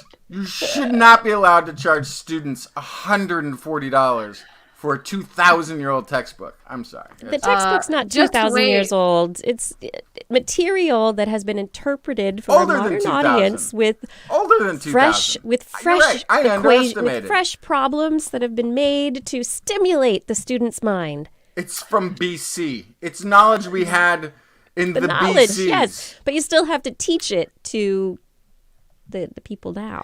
My evolutionary morphology book, which was literally millions of year old information, was like $300. So I hear ya. Oh, but somebody had to compile that information. No, somebody. It's a process. That said, I think we're done with our show. I don't think we have any more stories. No, I guess not. No, we don't have any more stories. Except that tomorrow is Black Cow Day. Yes, do you know what this is? Because I do. Because I looked it up. I've put that on the calendar for several years and I never looked it up, but I finally looked it up today. It's Root Beer Float Day. Root Beer Float Day tomorrow. Take a moment, have a root beer float. I like a root beer float. Is also called a black cow. That's one of the few ways that I like vanilla ice cream or sarsaparilla.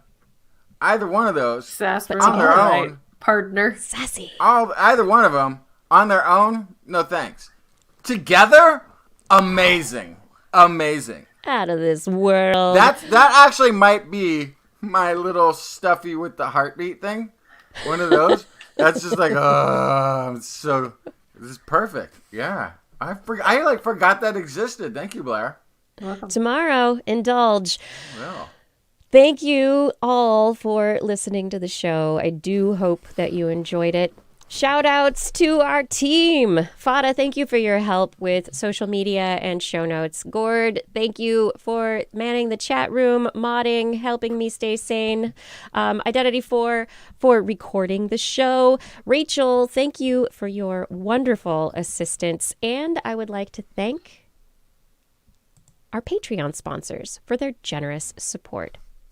Thank you to Pierre Vela Zarb, Ralph E. Figueroa, John Ratnaswamy, Kira, Carl Kornfeld, Melanie Stagman, De Cramster, Karen Tozzi, Andre Bassett, Woody MS, Chris Wozniak, Dave Bunn, Vegard Shefstad, Hal Snyder.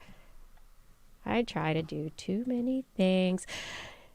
Donathan Styles, a.k.a. Don Stylo, John Lee, Ali Coffin, Maddie Perrin, Gaurav Sharma, Shubru, Don Mundis, Stephen Alberon, Daryl Myshak, Stu Pollock, Andrew Swanson, Fredus 104, Sky Luke, Paul Ronovich, Kevin Reardon, Noodles, Jack, Brian Carrington, Matt Bass, Joshua Fury, Sean and Nina Lamb, John McKee, Greg Riley, Mark Hessenflow, Gene Tellier, Steve Leisman, a.k.a. Zima, Ken Hayes, Howard Tan, Christopher Rappin, Dana Pearson, Richard, Brendan Minish, Johnny Gridley, Kevin Railsback, Flying Out, Christopher Dreyer, Mark Mazzaros, Artyom, Greg Briggs, John Atwood. This profile name is hilarious in the context of some other podcast. Rudy Garcia, Dave Wilkinson, Rodney Lewis, Paul, Matt Sutter, Philip Shane, Kurt Larson, Mountain Sloth, Jim Drapeau, Sarah Chavis, Sue Doster, Jason Olds, Dave Neighbor, Eric Knapp, E.O., Kevin Parachan, Aaron Luthen, Steve DeBell, Bob Calder, Marjorie, Paul Stanton, Paul Disney, Patrick Pecoraro, Tony Steele, Ulysses Adkins, Brian Condren, and Jason Roberts.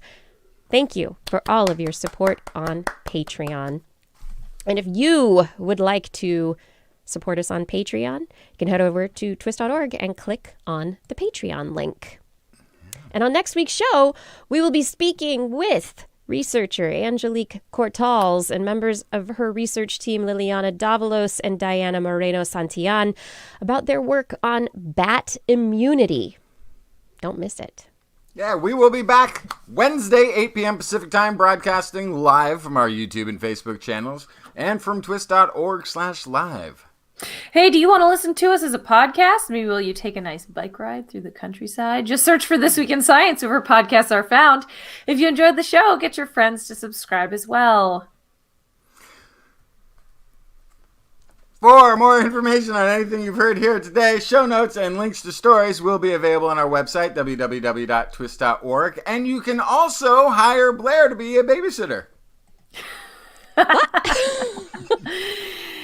You can also contact us directly. Email Kirsten at thisweekinscience.com, Justin at twistminion@gmail.com, or me, Blair, at blairbaz@twis.org. Just be sure to put TWIS, TWIS, in the subject line, or your email will be spam filtered all the way into a cup that's upside down with a dog treat in it. It'll just be taped to the top of it. You'll never find it.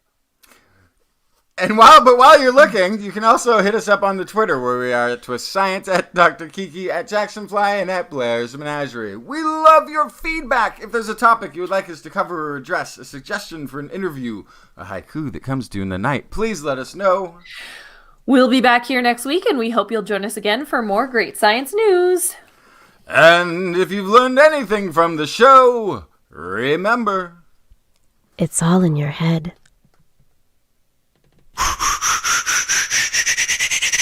This Week in Science. This Week in Science. This Week in Science.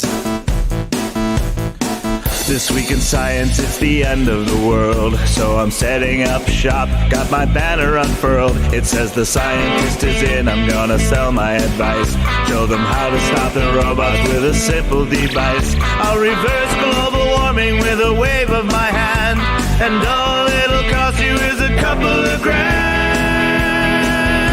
'Cause this week's science is coming your way. So everybody listen to what I say. I use the scientific method for all that it's worth. And I'll broadcast my opinion all over the earth. 'Cause it's This Week in Science. This Week in Science. This Week in Science. Science. Science. This Week in Science. This Week in Science. This Week in Science. Science. Science. Science. I've got one disclaimer, and it shouldn't be news, that what I say may not represent your views, but I've done the calculations and I've got a plan. If you listen to the science, you may just yet understand that we're not trying to threaten your philosophy. We're just trying to save the world from jeopardy. Jeopardy. Jeopardy. And This Week in Science is coming your way. So everybody listen to everything we say, and if you use our method instead of rolling a die, we may rid the world of toxoplasma gondii. 'Cause it's This Week in Science. This Week in Science. This Week in Science. Science. Science. Science. This Week in Science. This Week in Science. This Week in Science. Science. Science.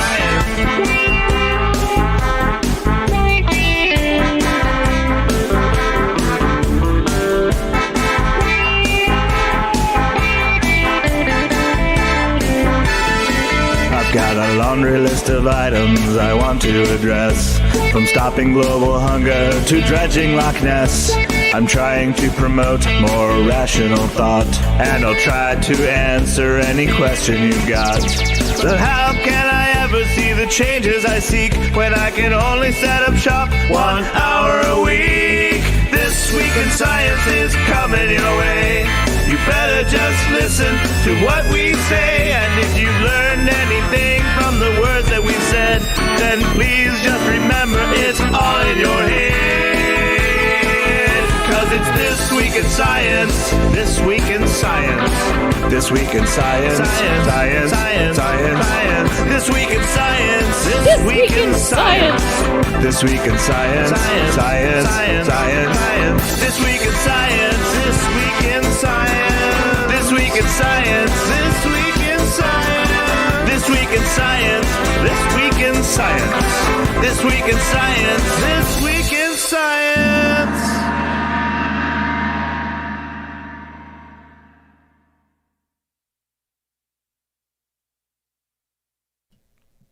It's the after show.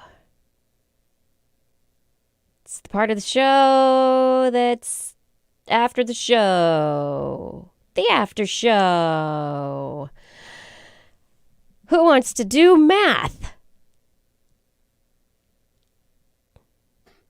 I do. Blair looks like you look convinced. I love math. What's going on over there? I do too. I want to try and figure out how to make Kai not have math anxiety. He has math anxiety? Oh, that's a bummer. I think the reason that a lot of people have trouble with math is because there's a right answer, but that's exactly why I love math. It's like you're either right or you're wrong. It. Yeah. Yeah. Like I can find it. Or you have a range of values that indicate to you that something is wrong. You didn't get it right. Yeah. Yeah, I think I've always loved it because for that, but yeah, I do think that is the anxiety that a lot of people have with it, because it's impossible to know if you're right. It's not like I didn't study this enough, I can't complete this essay.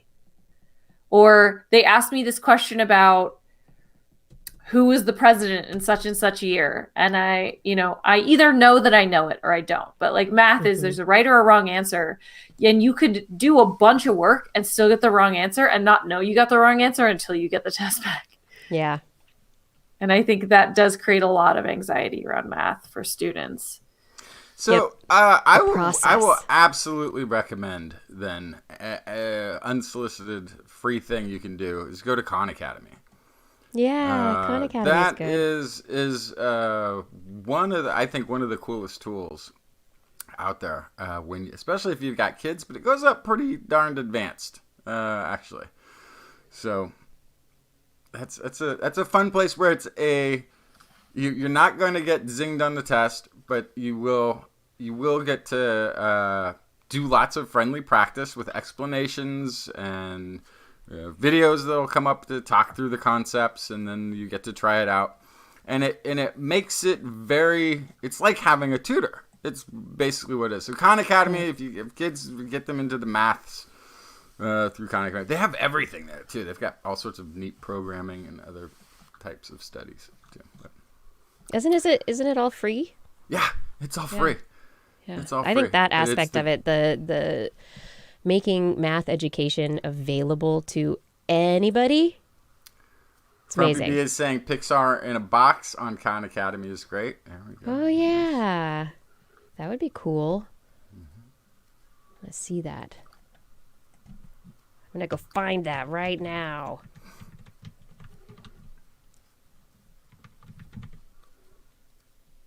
Oh, sets and staging. One of the things that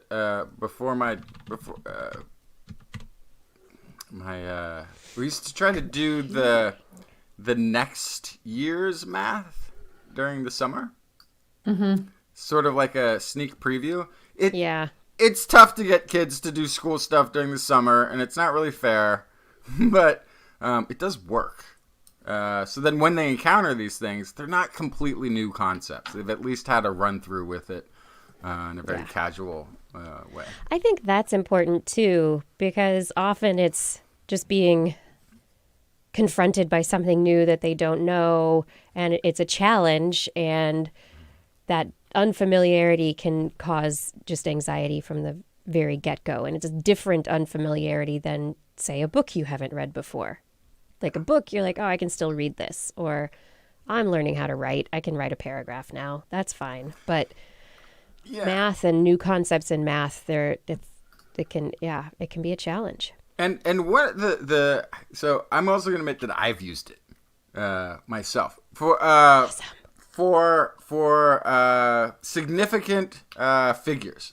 Was something I had to go back and I had to look at this because I'm terrible at sometimes remembering the rule for a thing, but the concept is key. Like if I get the concept of why I'm doing this thing, then I'm locked in. I'm solid. So I had to go back and go to Khan Academy to figure out significant figures, like when you stop counting the digits and doing all.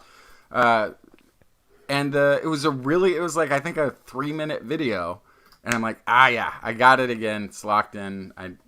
Now it all comes back. Yeah, but there are a lot of things if you haven't done them for a long time. It's like, wait a minute, how did that work again?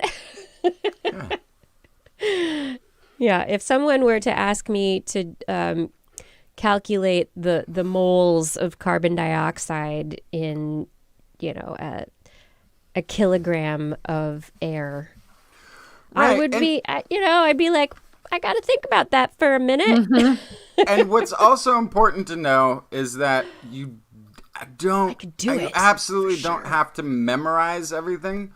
What you have to do is understand the concept and why and where you would use it. I have seen many, many, many times research scientists in a lab pulling up the phone just to make sure they're getting the right serial dilution or whatever it is, or that they're calculating properly off of a cell count machine if they're doing the math.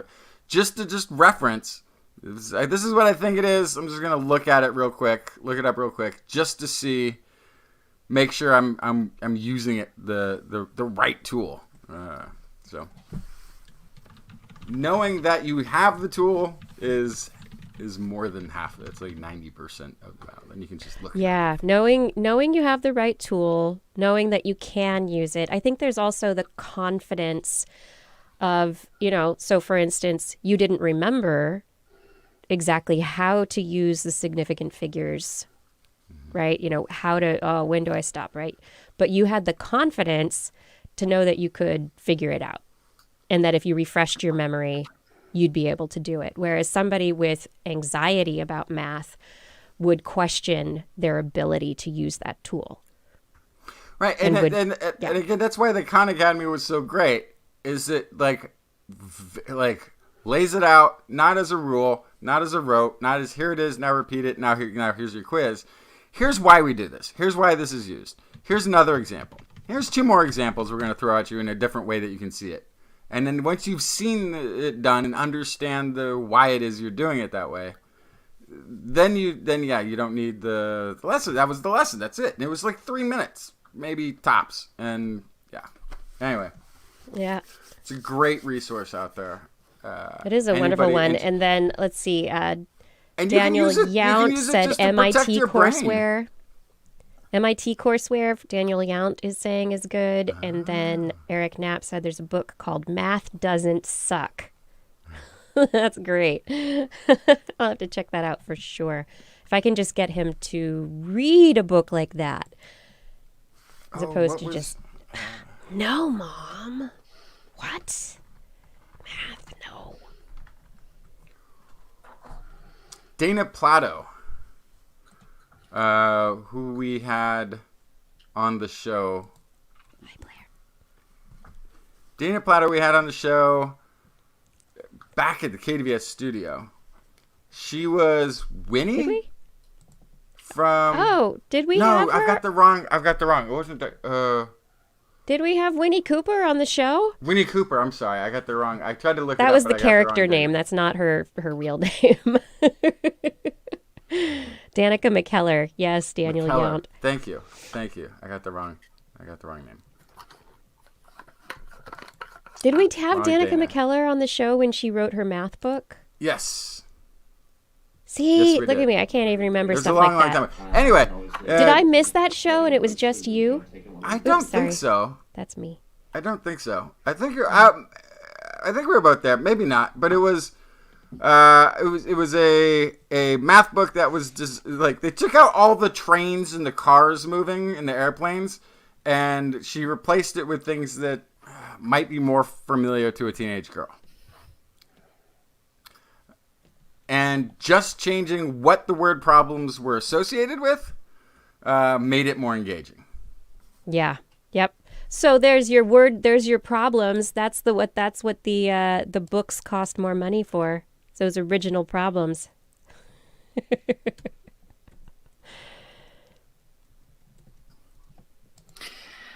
I don't know if you have to have girl-specific stuff, but you could definitely make stuff more universally interesting. Yes. Blair, I think I just did /mod for you in Twitch. All right. Let's see. I think. Ooh, did that work? Look at you. Blair, Yeah. Blair can post links in the There. Twitch now. There's our latest newsletter. Oh, yes. We have a newsletter. I just sent it. The first in a year. Almost a year, yeah. Yes. It's our annual newsletter. I changed it to say seasonal. I'd like to try them get quarterly, seasonally. Quarterly, I think that would be, yes. I think quarterly. See, by having a realistic goal, if you just say monthly or even, I think originally we had said weekly, which is insane. So we had originally said weekly, and I think Just that like made the it show. overwhelming. And so I just never worked on it. But if we have a realistic goal, like quarterly, I feel like I could write some content. Yes. I think, yes, it's all about expectations, realistic expectations for ourselves and that our subscribers should have for us, right? We set them for people, so they're like, what is this spam? You're in my spam filter now because I didn't approve you anymore. Oh, I hope people continue to approve us. It is hard to do weekly without a staff. You're right, Gorov. Hello, Gorov. Hello, Melizond. We have some people coming in. You're late. That's okay. You're here. Kiki, did you know our YouTube videos has ads now? What? Our What do you mean? YouTube videos have ads now. When do they have ads? At the beginning? Old YouTube videos? Yeah. Yes. Okay. I know that. I monetize. Oh, okay. Oh, no. I thought no. I thought there was a time a while ago that that they popped on and you didn't want it. Maybe. Do you remember that? So that's why I was just checking. Yeah, so I turned it. I did I had it set so that it was automatic. Ads were turned on automatically anytime we posted anything. So if we went live and somebody started watching us live, they'd come into the show and then suddenly they'd have to watch an ad. And I just figured I don't need to do that. Yeah. So I still add Blair. ads to the recorded videos. Blair, are you seeing it? I'm looking at the outfit. Yeah. What? What Somebody you posted need to know the original, is that, the new intern. Yeah. So what you need to know is that And this I is think right. I went out after this, and that is a dress. That is a like clubbing dress, and I was wearing like knee-high heeled boots with that. Copy that. There's the ad. There it is. Oh, I can't copy it here. Oh gosh, I used to be younger too. Yeah. I'm young. So young. Oh, look at that outfit. Yeah. Wow. That was a clubbing outfit for sure. I've thrown away all of my clubbing clothes. Blair, you went clubbing? Yeah, man. I just thought you went bowling. No. When I started this show, I was in my early 20s. You were young. It's true. I was gallivanting all around San Francisco to the wee hours in the morning. As you do. Making bad decisions. As you do when you're young in San Francisco. Yes. I love that. New intern, works at a zoo, likes hippos. Yeah, so this must have been right after the babysitting Love gig. that. New intern, works at a zoo. Yeah, that's very funny. So working part-time as Kai's babysitter. You missed how in the chat, Grouchy Gamer was under the impression I was Kai's babysitter, and you put me on mic, and it went well. And people voted her on. Then I was voted on. We need more Blair. Of your babysitter. We need to make not her a babysitter. Intern. New intern. Likes hippos. Works at a zoo. Oh my goodness. What is it? This is the species Nephalengus malabarensis. I think I said that right. Anyway, it's... You're asking me? Yeah. What is the proper pronunciation? So these guys, they have some really interesting habits in their copulation. And first of all, the female is cannibalistic towards the male. Right. Pretty much always post the copulation. And so they found recently that these guys have been purposefully castrating themselves at the end of their copulation session. On purpose. Yes. This remains one of my favorite stories ever. Well, there's a few different purposes. And this is from episode... This is from episode 355. This is, I think, my third episode ever. Yeah. I was like, you can come and you get to do like one story. Yeah. And then... I remember before that you said you can place a couple things in the TWIS Science Facebook group. And then I did that and you were like, okay, do you want to just bring a headline next week? It's like, okay. You're okay. Like, do you want to bring a story next week? Yeah. Okay. Yeah. Let me tell you something. Way the so closet. They would not be eaten. Oh my God. The second would be something that's actually pretty popular in arthropod species and a bunch of different ones where they actually will plug up the female so that other males cannot have access to her. And so they're the only possible father. I love how you're trying to get all the sex stories in generations. immediately. You're like, I'm on the air. I'm going to talk about invertebrate sex. I mean, if I may pat myself on the back a little bit, I shot for it. I took my shot, man. I did not. You're like, I think I get this TWIS. I get this. Yeah. I get this TWIS thing. I think really I know what's appropriate. I shot for the moon. Will there be a This Week in Science Khan Academy pairing? It's like a fine wine. That would be nice. Maybe.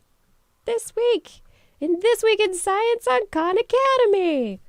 This week, we're learning about decimals.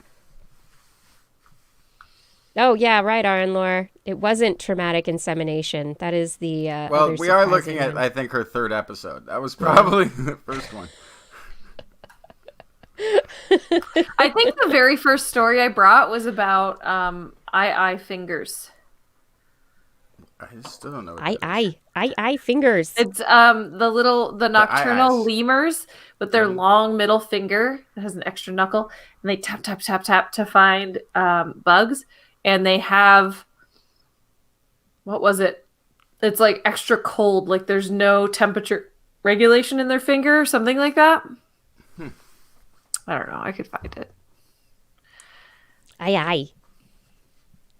If I'm at all close, I'm proud of myself for remembering a science story from a decade ago. I'm impressed, although I'm sure those stories, they were before you went to Israel, so Yes. you were actually maybe sleeping? Yeah, that's true.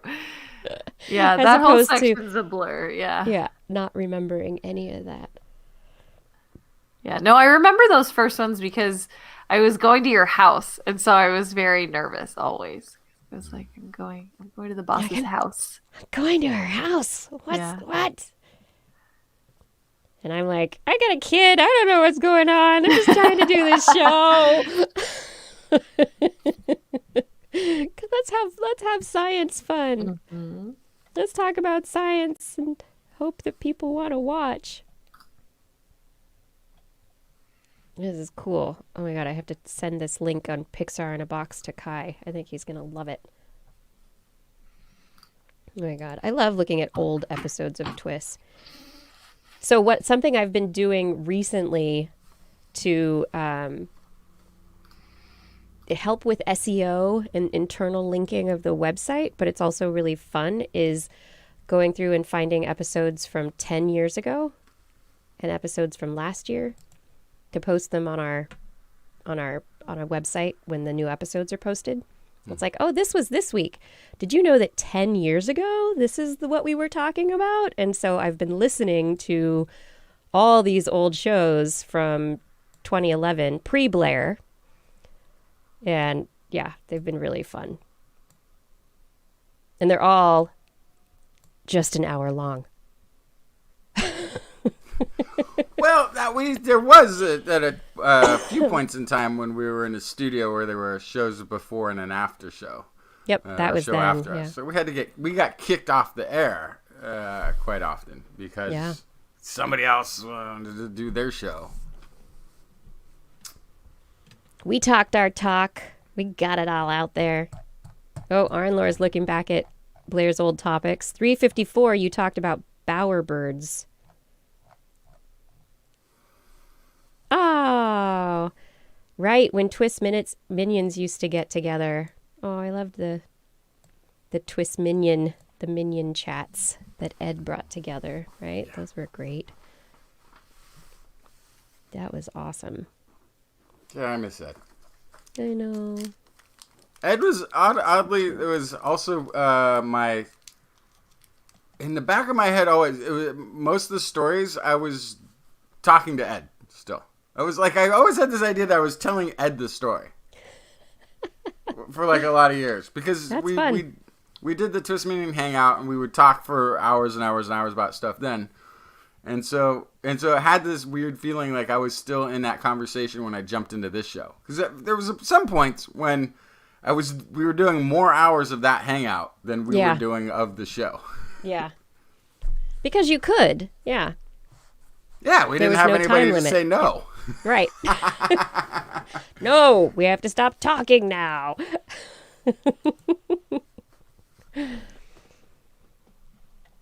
Yeah. All sorts of good things. I've got yawns. I've been yawning. I think Blair's voice has changed, Gaurav. It definitely has. Yeah. I think your voice and your presentation have matured.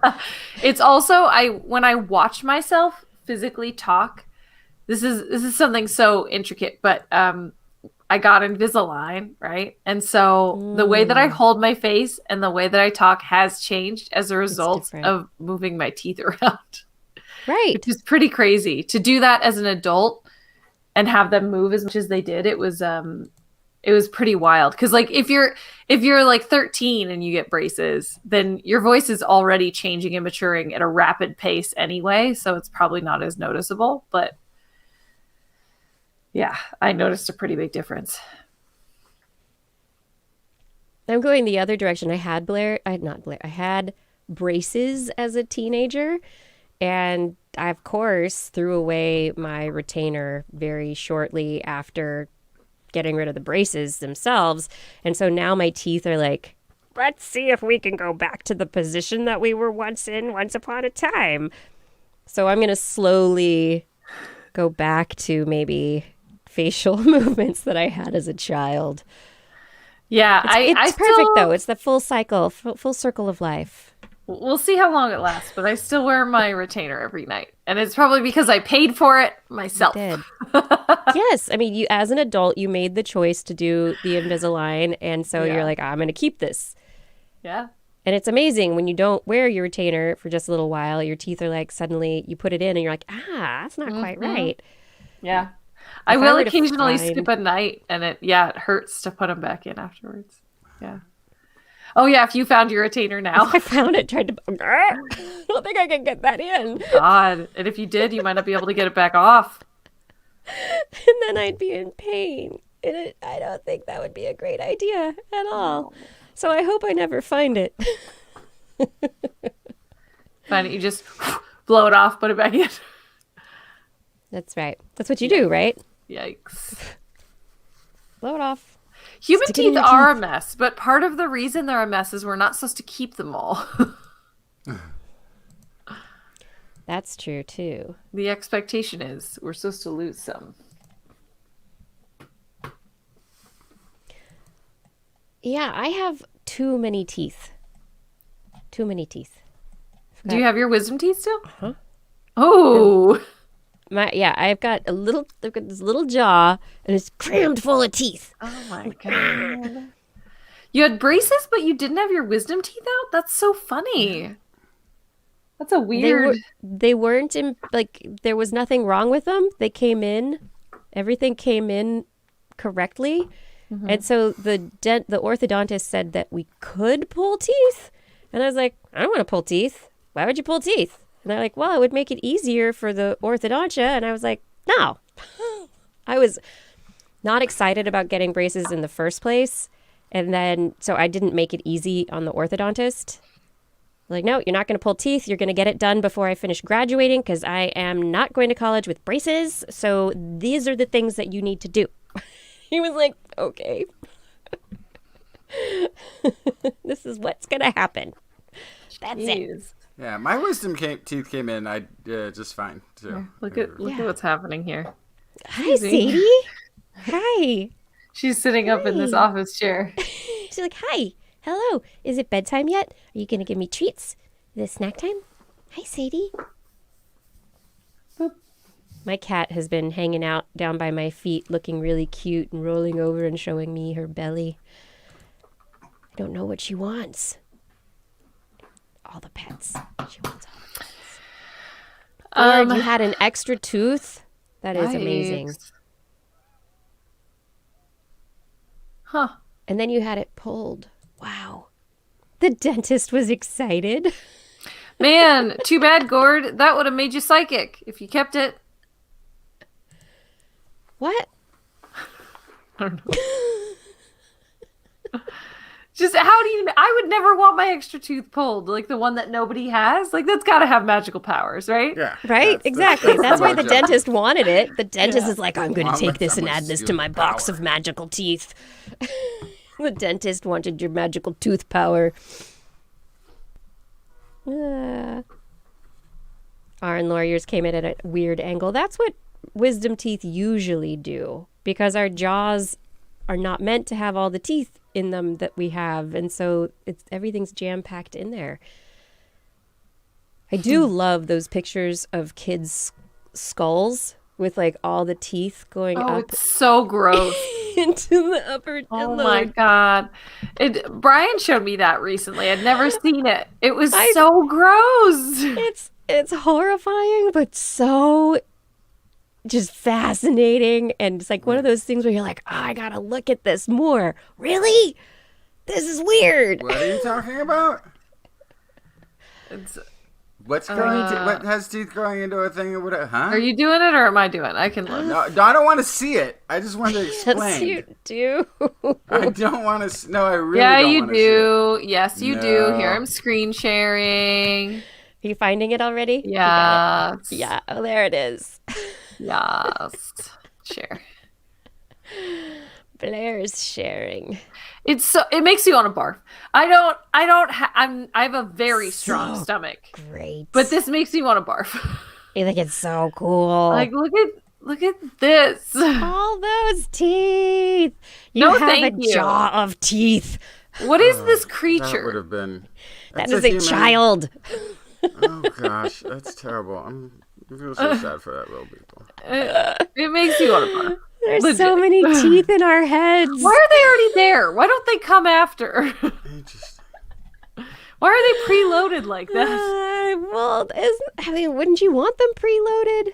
No. Think it's great. I want my hormones to tell my body that I need more and then build more. That's what I want. Like, so this is my question. Does an elephant gets 4 sets of teeth? Those aren't all in their skull. Well, I thought they only got one. What do you mean? No. I thought they were the other way. I thought they had No, less. they get 4 sets. Okay. And they don't have them all in their skull? I mean, how could they? They're huge. Or do they just I grow thought they from the just back had to one. the This front? is one tooth.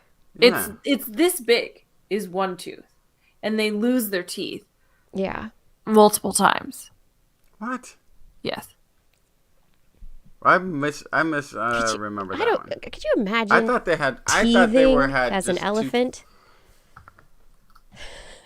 I thought they had teeth for life. Unless I've been taught a grave myth for many decades. I mean, I had no reason to know it teeth. one way or the other, like at any point.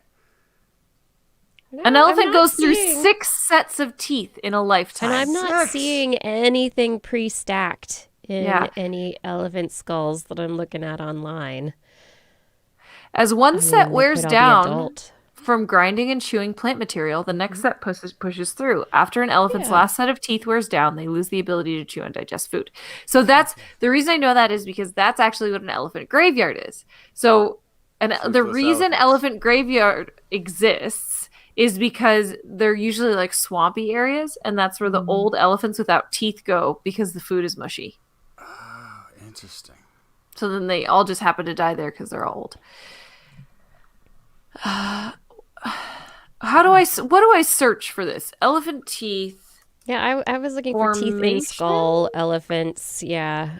Nothing I'm seeing is showing them in the skull like humans. They develop from the back and move forward. Okay. That makes sense. Elephants I was have wondering. only molars, with 4 at a time and a molar in each jaw. They are wide and flat in shape.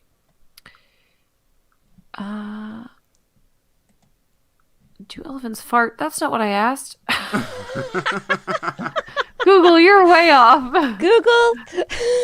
This is what most people are Besides, asking. this is what you want to know. They grow new teeth. Yeah. How fascinating. I want to know how many different organisms grow new teeth and how many have them preloaded. How many mammals? Because humans are... That's crazy looking.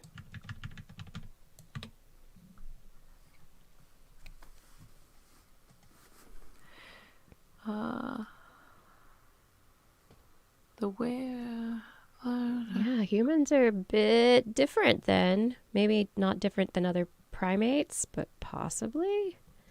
I think that's fascinating. I never really considered that before. Wait, what? What? No, primates also have the second set of teeth. They have baby teeth also. Yeah. Oh, The apes I'm do, just at looking at a least. bunch of different skulls, and they don't seem to have.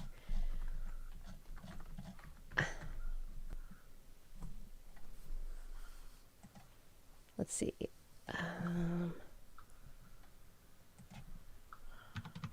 Young mammals? I'm really tempted to Facebook message my college professor right now. Okay, we've But got wait. a question. Wait, Eric are we Knapp, yeah, trying to- sharks are preloaded. Yes. Wait, we're not saying that those photos of child skulls were normal. That's not what you're thinking. Yeah. No, that can't be right. Are they not Yeah. normal? No, that's like a disease or something. No, I don't think so. To have them fully formed with the baby teeth under Okay, them? here's Skeptic's Guide. I mean, not where they Maybe were. they are. I don't. Kid's skull as their baby teeth get pushed out and their adult teeth are coming in. Yeah, I mean they're in there and then they get pushed I guess out. They gotta be. Yeah, I guess they have It's to just be. yeah, it's a phase. It's a phase. No wonder they're crying. Oh, but no, those aren't even bambinini, little bambininis. These are like, No. yeah. Children's. Yeah. I've always thought that that Like losing 7 your teeth to and getting new 12, teeth is one of something the like that. 6 to 12. just kind of most animalistic things we go through in child development.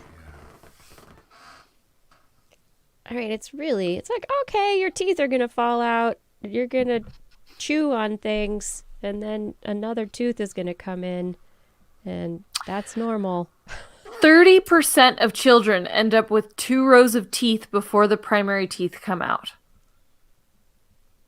2 rows. Yeah. So they've got extras preloaded. Yeah. So, Gord, maybe if you had pulled other teeth, you would have had more teeth ready to come out. Maybe I don't know. 30% is enough where that's a big proportion. It's not a majority, but that's a significant proportion. Yeah, That's 3 sets of teeth. It's a lot.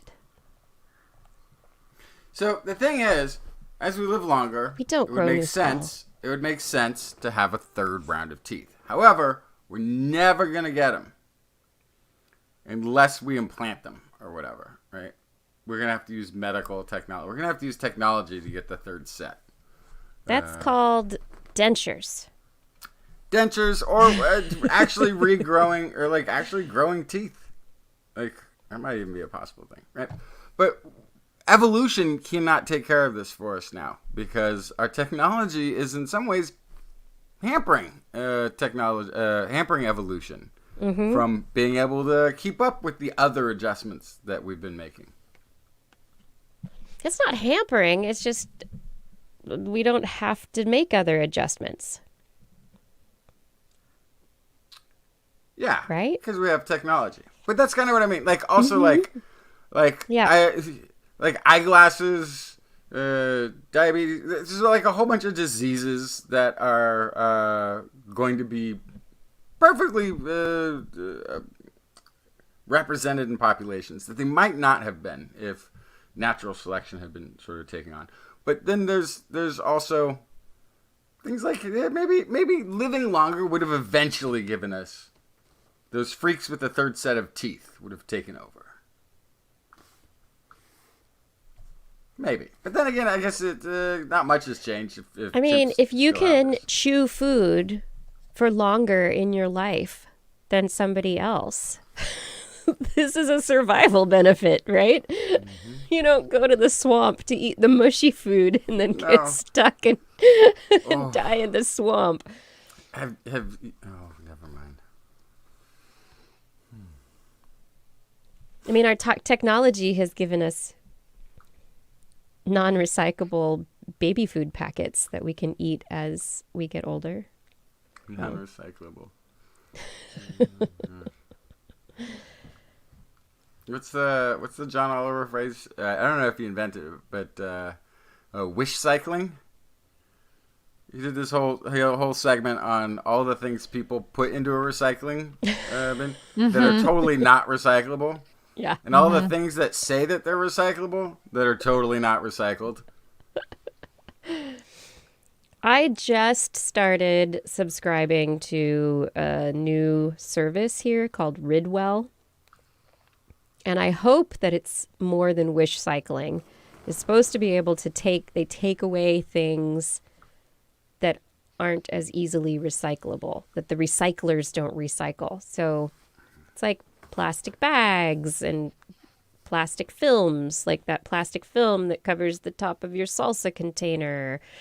And then they have other bags. They'll take away batteries, and they do styrofoam and other stuff.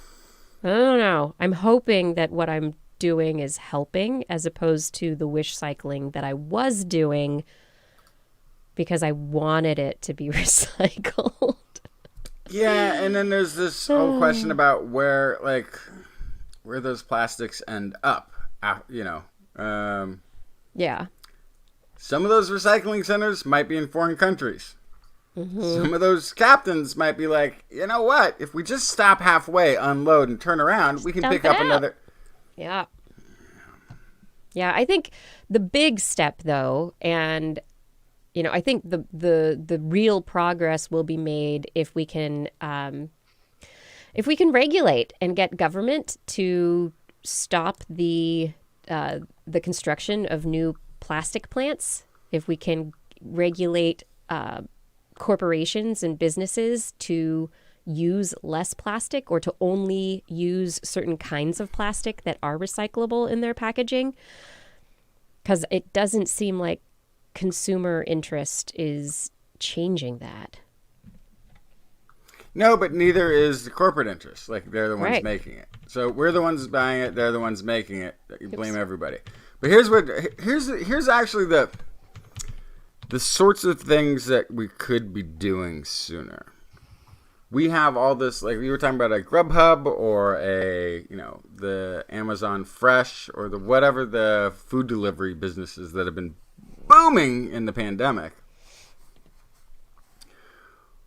Why not start setting it up like the old, does anybody remember the milkman? Nobody remembers, nobody knows what I'm talking about. But the milkman used to be a guy who drove a truck. Like, he had the post office truck. He also had the milk truck. And the milk Had the glass man bottles. Yeah. would drop off the glass bottles. But, importantly, at the same time, he would pick up the old bottles. He didn't just throw out the old milk bottle. The milkman They would came pick and it up and picked take it up it away. again. Yeah. Took it away, cleaned it. Yeah, so... And they do that in different areas with like soda bottles. Or, you go to the store and you take your Coca-Cola bottles, you return the Coca-Cola bottles, and then they'll let you get another bottle of Coca-Cola, right? But the first one is you pay a deposit for that bottle, and but you have to but you have to bring it back. We've separated these things here. Yeah, I experienced that in Denmark before, where you would get a case of beer in a milk carton type thing, and you would pay for the extra for the bottles, and then you would, when you turned in those bottles, you turned them in you just put them back in the thing when they were empty, and I assume they just got washed, is what I figured. That's the only way that makes sense. Mm-hmm. Maybe they get melted down and turned back into bottles again. I assume they get washed. Maybe I don't know what happened after that. The bottles probably get washed. But you got your money back when you turned them in, and it was just it seemed like a very smart way of doing it. Yeah, I think it's interesting. There are some places, like Daniel Yount is saying, in Tulsa, and they knew how to do recycling. Oklahoma City, they have no clue how to do it. And here in Portland, recycling and garbage is divvied up to there's a number of different companies that are responsible for it, and nobody's really responsible for it. So it's very inefficient system. I think I it. understand why we don't anymore, but when I was a kid, we separated out paper and plastic, and I feel like that potentially could have reduced the amount of this wish cycling that you're talking about. Also, like when I was a kid, you had to practically wash containers before they went in. You had to really rinse the heck out of them before they were going to go into that recycling bin. And I feel like people don't do that anymore. And if there's food in there, even if it's just a little bit of food, they'll often end up trashed. Mm-hmm. Yeah, but I don't think people know that, though. Yeah. I think people don't understand how the entire process works. And so they treat recycling like the garbage, as opposed to it's part of this process. We are responsible for the things that contain the products that we're purchasing. New rule. I wash the containers plastic. too, Gaurav. All plastic goes back to the manufacturer. Why not? Yeah. They have to come pick it up. You have to deal with this. You deal with it. You have to either reuse it or bury it on site of your business. I mean, well, what could we do? So to make that happen, say I go to a Fred Meyer's, you go to a Safeway, wherever it is you buy your stuff, right? Maybe there's a box you could, do we get a box and send the Frito-Lay chips back to Frito-Lay? No. Do we take that chip packaging back to Fred Meyer's or Safeway, and then when Safeway gets a new shipment, they just trade? It's just raw output.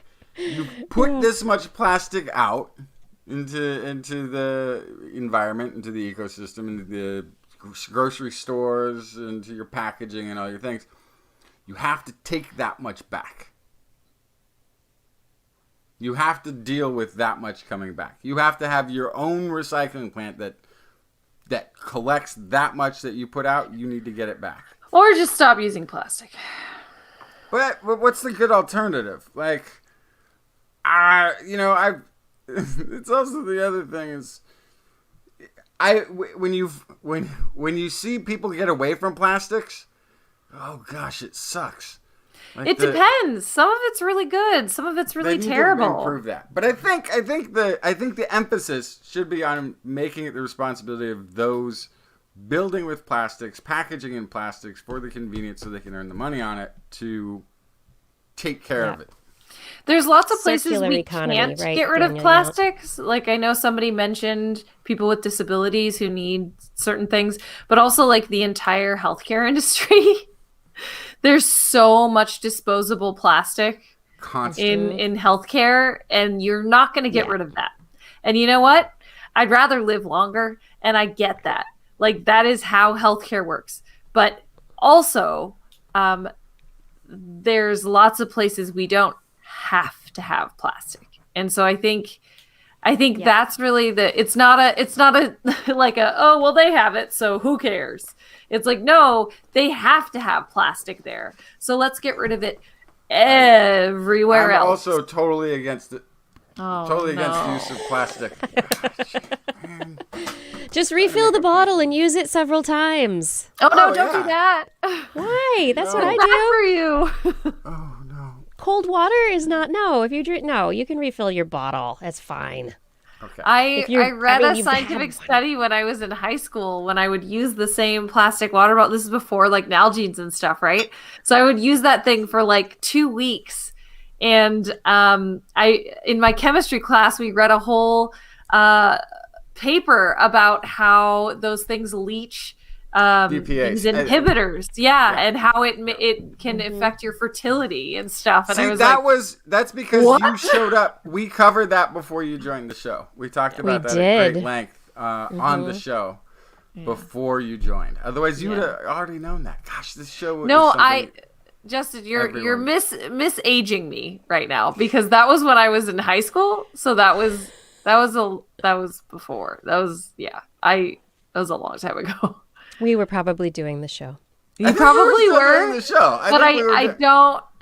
I'm just saying I don't know about your timeline. I'm pretty sure that we talked about that story that you're talking about, the researcher, the woman who brought this all forward. Yep. We definitely talked about that on the show. I remember talking about that on KDVS back in the studio. Well, it would have been KDVS for sure, because this is probably this is probably 2002. No. No, we were at KDVS then. I wasn't. Yeah. I wasn't there yet. Yeah, so Justin, it predates you, so there you go. This story might have predated Justin. Yeah, this was early days in high school for me. Yeah. The moment Blair finds out how old Justin and Kiki actually are. No idea. It's fine. I'm young. If I keep saying I'm as young as I'm ever going to be. You know, the microplastics situation is not good. This is true. But yeah, there's a lot that can be done. I am happy that people are working to make a difference, but it isn't happening yet. And I don't know. I just think more needs to be done. So okay, here's the one lesson. Will be our microplastics will be our legacy as a species. Okay. The one lesson that we have learned is it can't be the responsibility of the end user. It doesn't work. No. You need to have how many times do we have to keep explaining this? We have to have those doing the polluting be accountable and responsible for the pollution that they create. This is the argument for the fossil fuel companies and the propaganda that they have been spitting out, which shifts the blame, the narrative they tell shifts the blame to drivers and people who use the gas. They're like, oh, but it's not our fault. We're just providing a product to people who want it. Never mind that they've worked to get legislation in place to give themselves kickbacks and make it easy to sell their fossil fuels and all.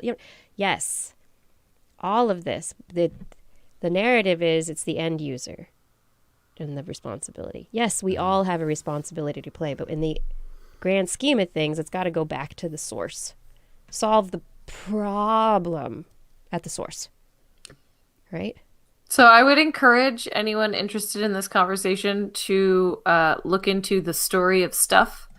Yes. Because that's specifically what this is about, is how there's this false narrative that you have to go above and beyond, but really society is supposed to change so that we are comfortable within it. It's not up to one person to care. So the metaphor they use is like you're meant to be this person swimming upstream, buying reusable things, buying eco-friendly products, not giving your money to places that are not eco-friendly. Understanding exactly what the little triangles and the numbers of the plastic, what all of them mean, and knowing how to use that appropriately.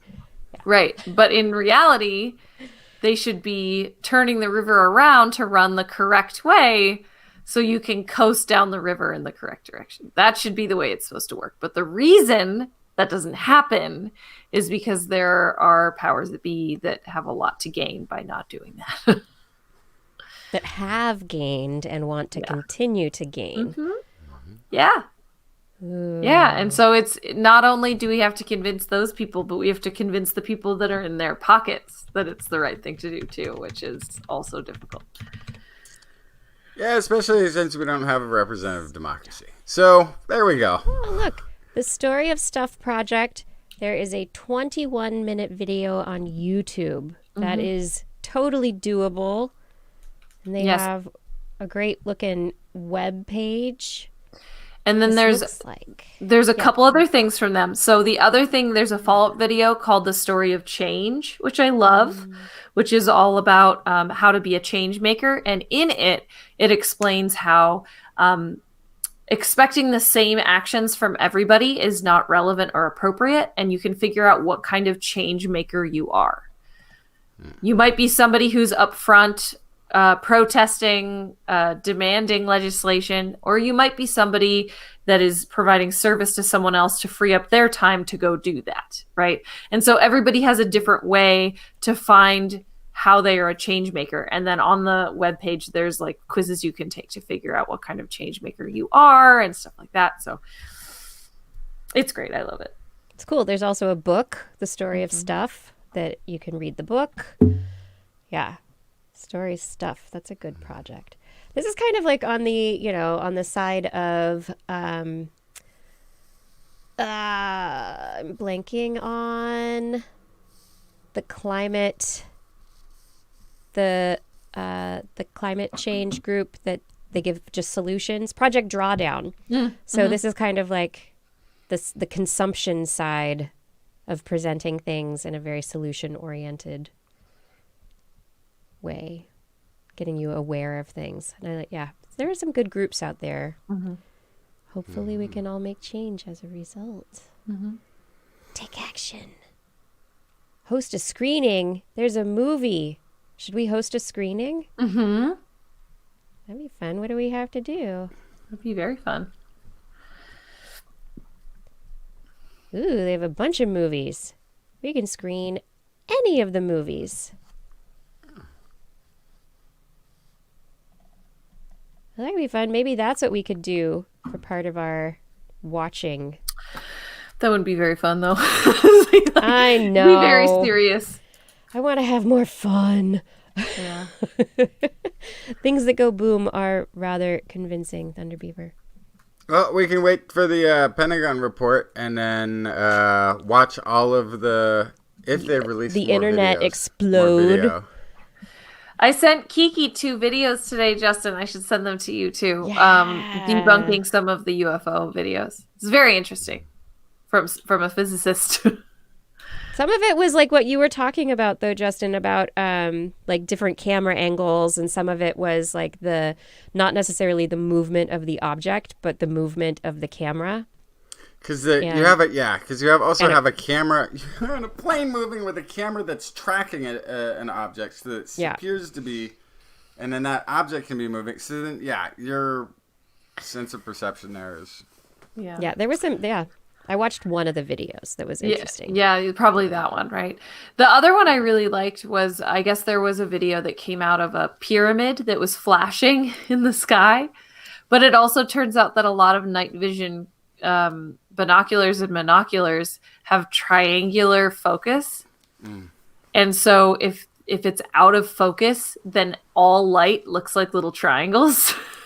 And so he was even able to find 3 of the triangles were a constellation. He could actually identify what stars they were based on their arrangement. And then he took his monocular out and he took it out of focus and it looked exactly the same.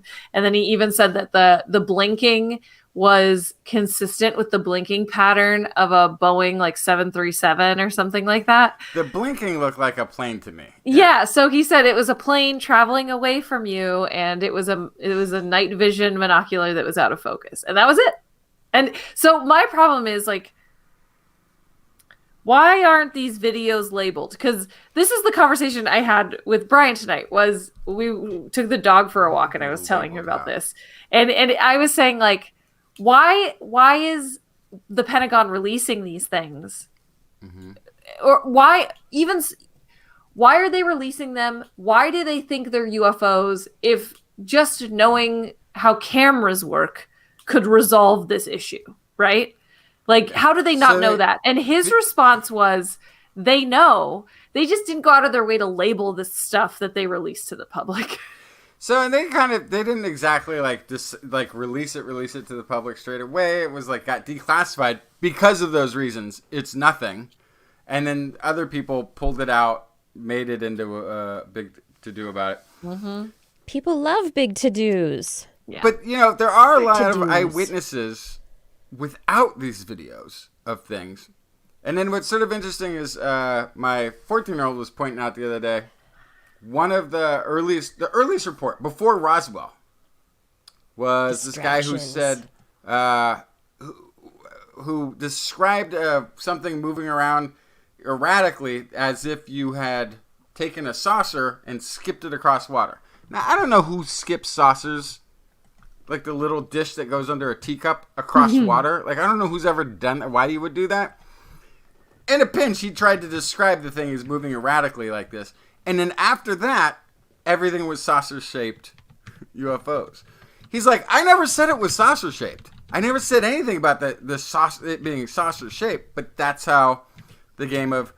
So then there's Roswell, and somebody apparently gets a peek. I think it's the Roswell. It might be the Roswell. I think it's the Roswell. They get a peek at an alien under a tarp.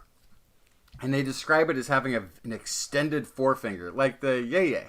Like the aye. Aye, thank you. Aye. Like aye, like having this extended forefinger. And then what sort of happens after that is people start reporting aliens and saying that they have 4 fingers.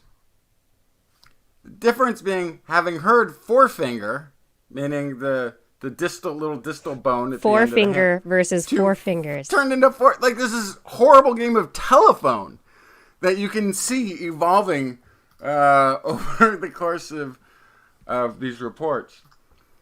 But yeah, there hasn't been anything. Actually, there has been something pretty amazing in the footage that they captured, which is the amount of attention they've gotten without a critical eye.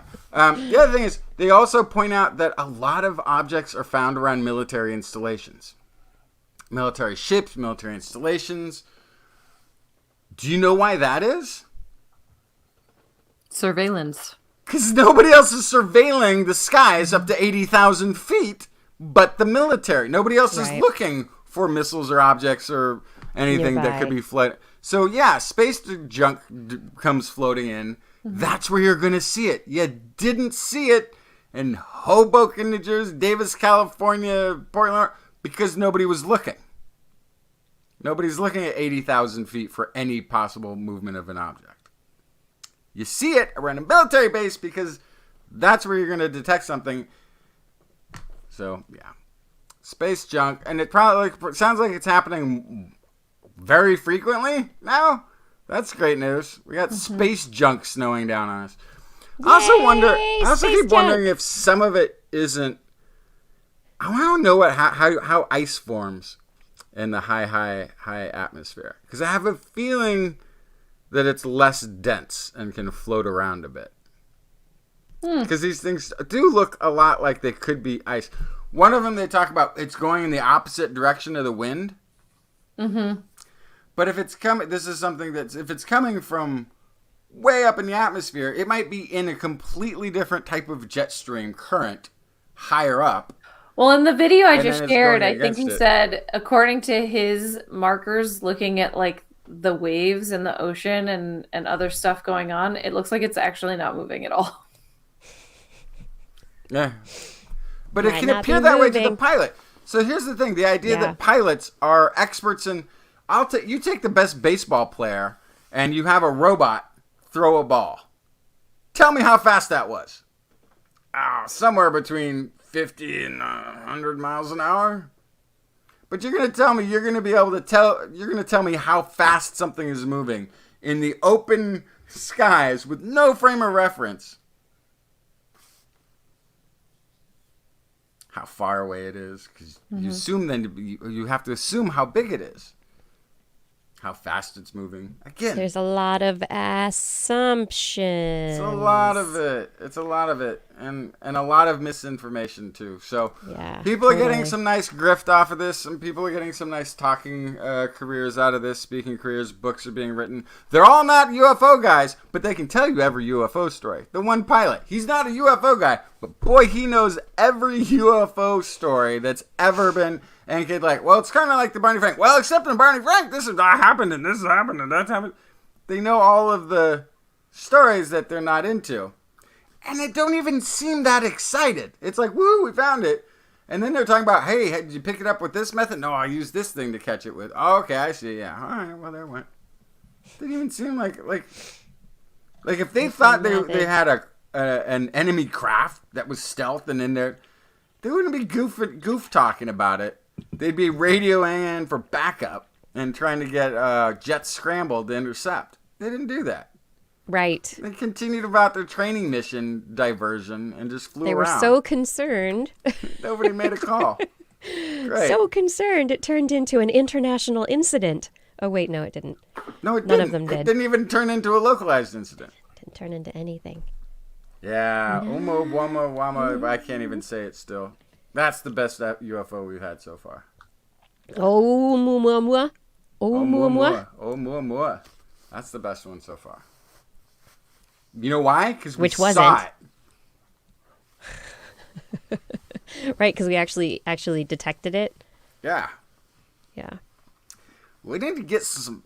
Like, they literally did spend $22 million looking at old grainy footage of stuff. I think the Pentagon's budget is too big. Can I say this? I'm just going to go way out on a You limb. can definitely say that. I'm going to say that the Pentagon's budget is too big. And we need to take a big chunk of that money away from the Pentagon and give it to the National Science Foundation. Can we please do this? Can we please have scientists looking at things, figuring stuff out? Not a bunch of paranoid grifters? I don't know what else to call them. They are, yeah. People benefiting off of... It's the grift. Yeah. It's the grift. So the reason I found all this stuff was because I was actually given through one of my science communication listservs a bunch of cheat sheets on how to talk about these UFO sightings, which is very interesting. One of them's from the Committee for Skeptical Inquiry. It's very interesting. And they have some constructive suggestions to the media when talking about UFOs. So one, be aware of the notorious history of these enthusiasms. Yes. UFO claims arise, generate media and public interest, often get reported in highly credulous ways, and produce a flood of copycat stories. Scientists and science-minded investigators then examine and eventually explain the claims, often to the embarrassment of the early enthusiasts.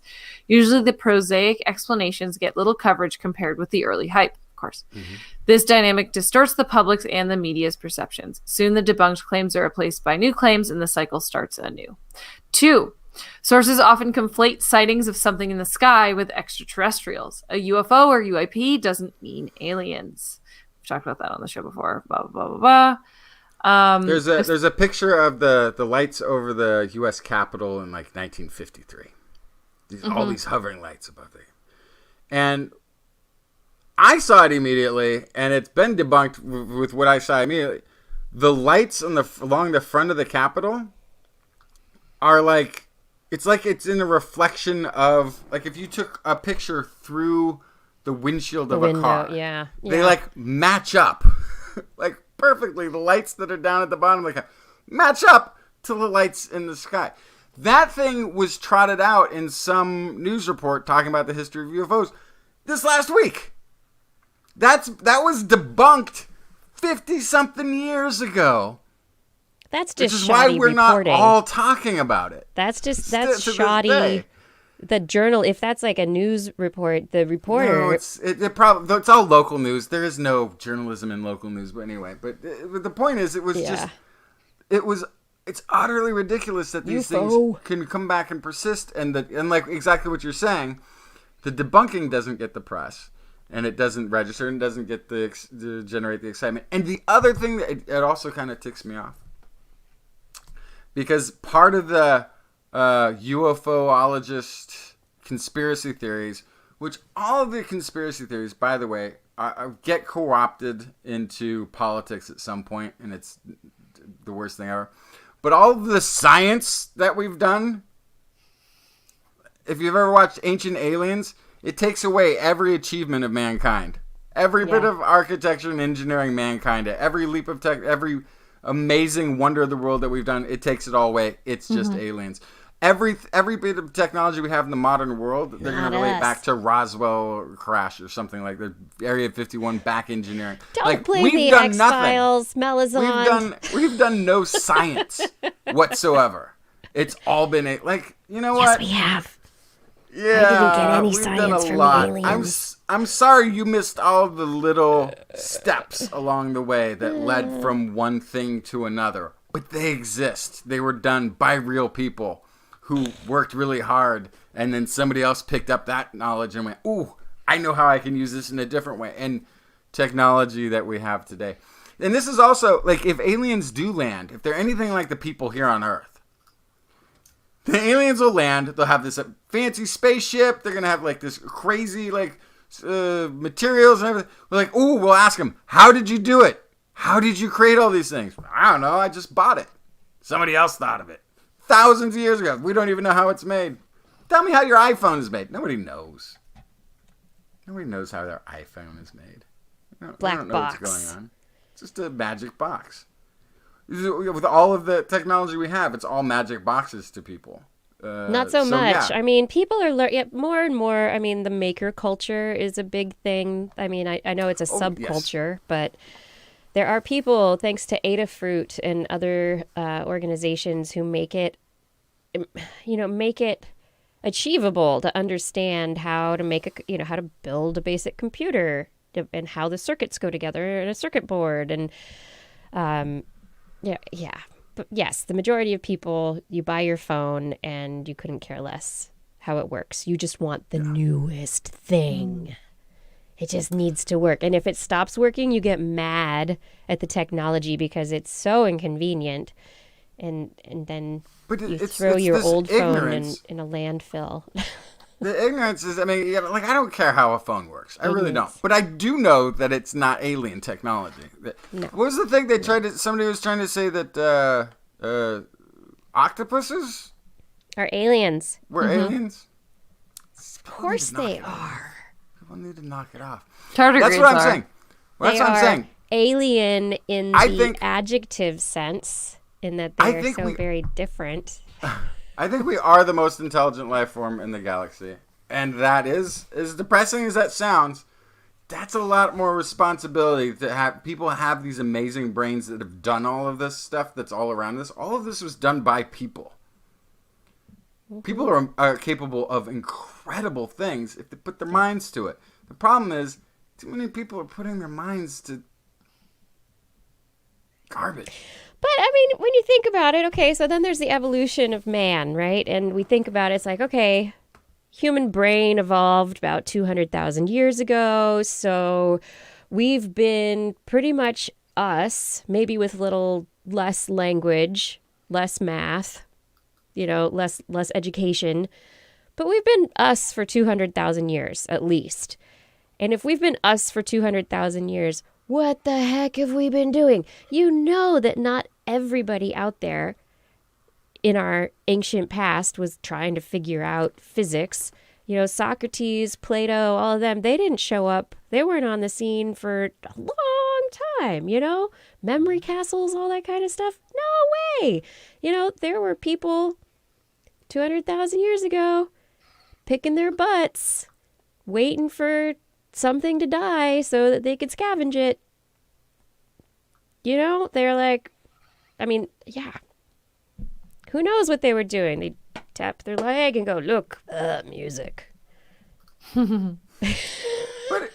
It took us a really long time to get where we are. And I think we sell ourselves short or I think we expect too much from ourselves to say humans are amazing. We are amazing. We've done a lot in a short period of time, but I don't think we need to expect all of humanity to do amazing things either. There are going to be a few amazing humans who are going to do a few amazing things, and then everybody else is picking their butts, waiting for something to die. I guess that's just what I have to accept that. Yeah. Stickers. You don't have to. You can expect more for humanity. That's fine. I don't. At least I'm trying to convince myself not to, because if I continue to expect more, I'm going to be sad and depressed forever or yelling into the void like I was today. Well, now at least I realize there's much more of a reason to colonize space than I thought before. I didn't realize an asteroid could be worth, what was it, 10 quintillion dollars? Oh, yeah. No, that's why if it was an new iron space. mass the size of No, that is Rhode Island? entirely why new space is a huge industry. All these corporations who are trying to get into space and they want to mine the asteroids. That's it. They want all that cashola that's floating around in space. That's it. It's just floating there. There's money in space. Yeah, you know in Star Trek when they Bitcoin. go to a planet, and it's my $14 biggest complaint about Star Trek is every planet's one country, basically. So they're all one people. Right. I think that's what has to happen at some point for you to have space travel. You have to all like agree to do it, like as a planet. Like I don't think we're going to make it into the stars with the tribalism that we have now. I don't think there's a way to do that. Well, because you're trying to claim planets on behalf of countries. We won't get over we won't get over the point of cluttering up just putting debris into our orbit because we can't agree on rules for how to do that. Like this is something that takes the concerted effort of a planet to get on the same page. And boy, we are not. We are not built like that. We are stochastic by nature in our approaches to everything in this world. And that leads to survival skill, I guess, over evolutionary times.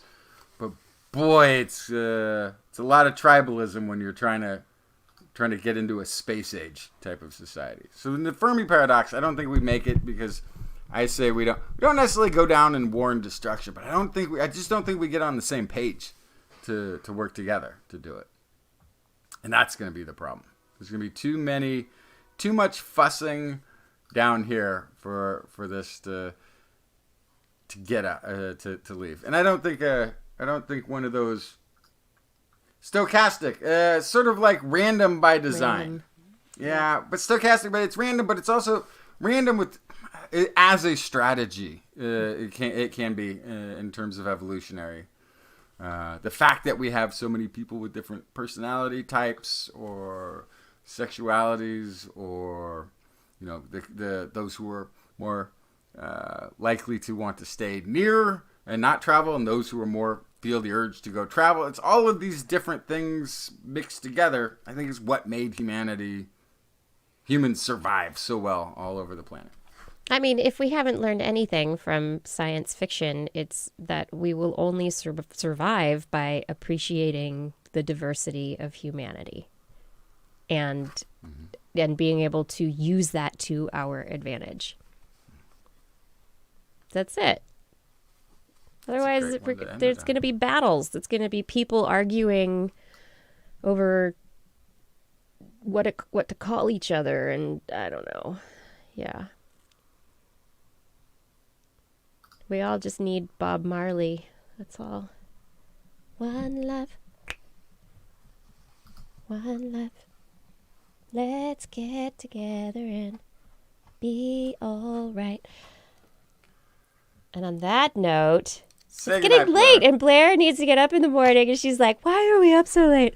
I don't like this conversation. Right? I gotta go, and I gotta put Sadie to bed. Sadie fell asleep, and I'm sitting here, and I don't know why I didn't just leave yet." I don't know where she is. She left. She left. She put herself to bed. Yeah. Good night, Blair. Say good night, Justin. Good night, Justin. Good night, Kiki. Good night, everyone. Thank you for joining us again for another show and a fun after show. Great conversations, lots of topics covered. And I do hope that we see you next week for another episode. We've got guests. It'll be a great interview. Bat immunity, bat genetics. Why don't bats get sick from the things that they carry? I want to be immune to bats. Oh, wait, what? No. Also, something about white nose syndrome. Ooh. Also, thanks again. You're the best. Bye.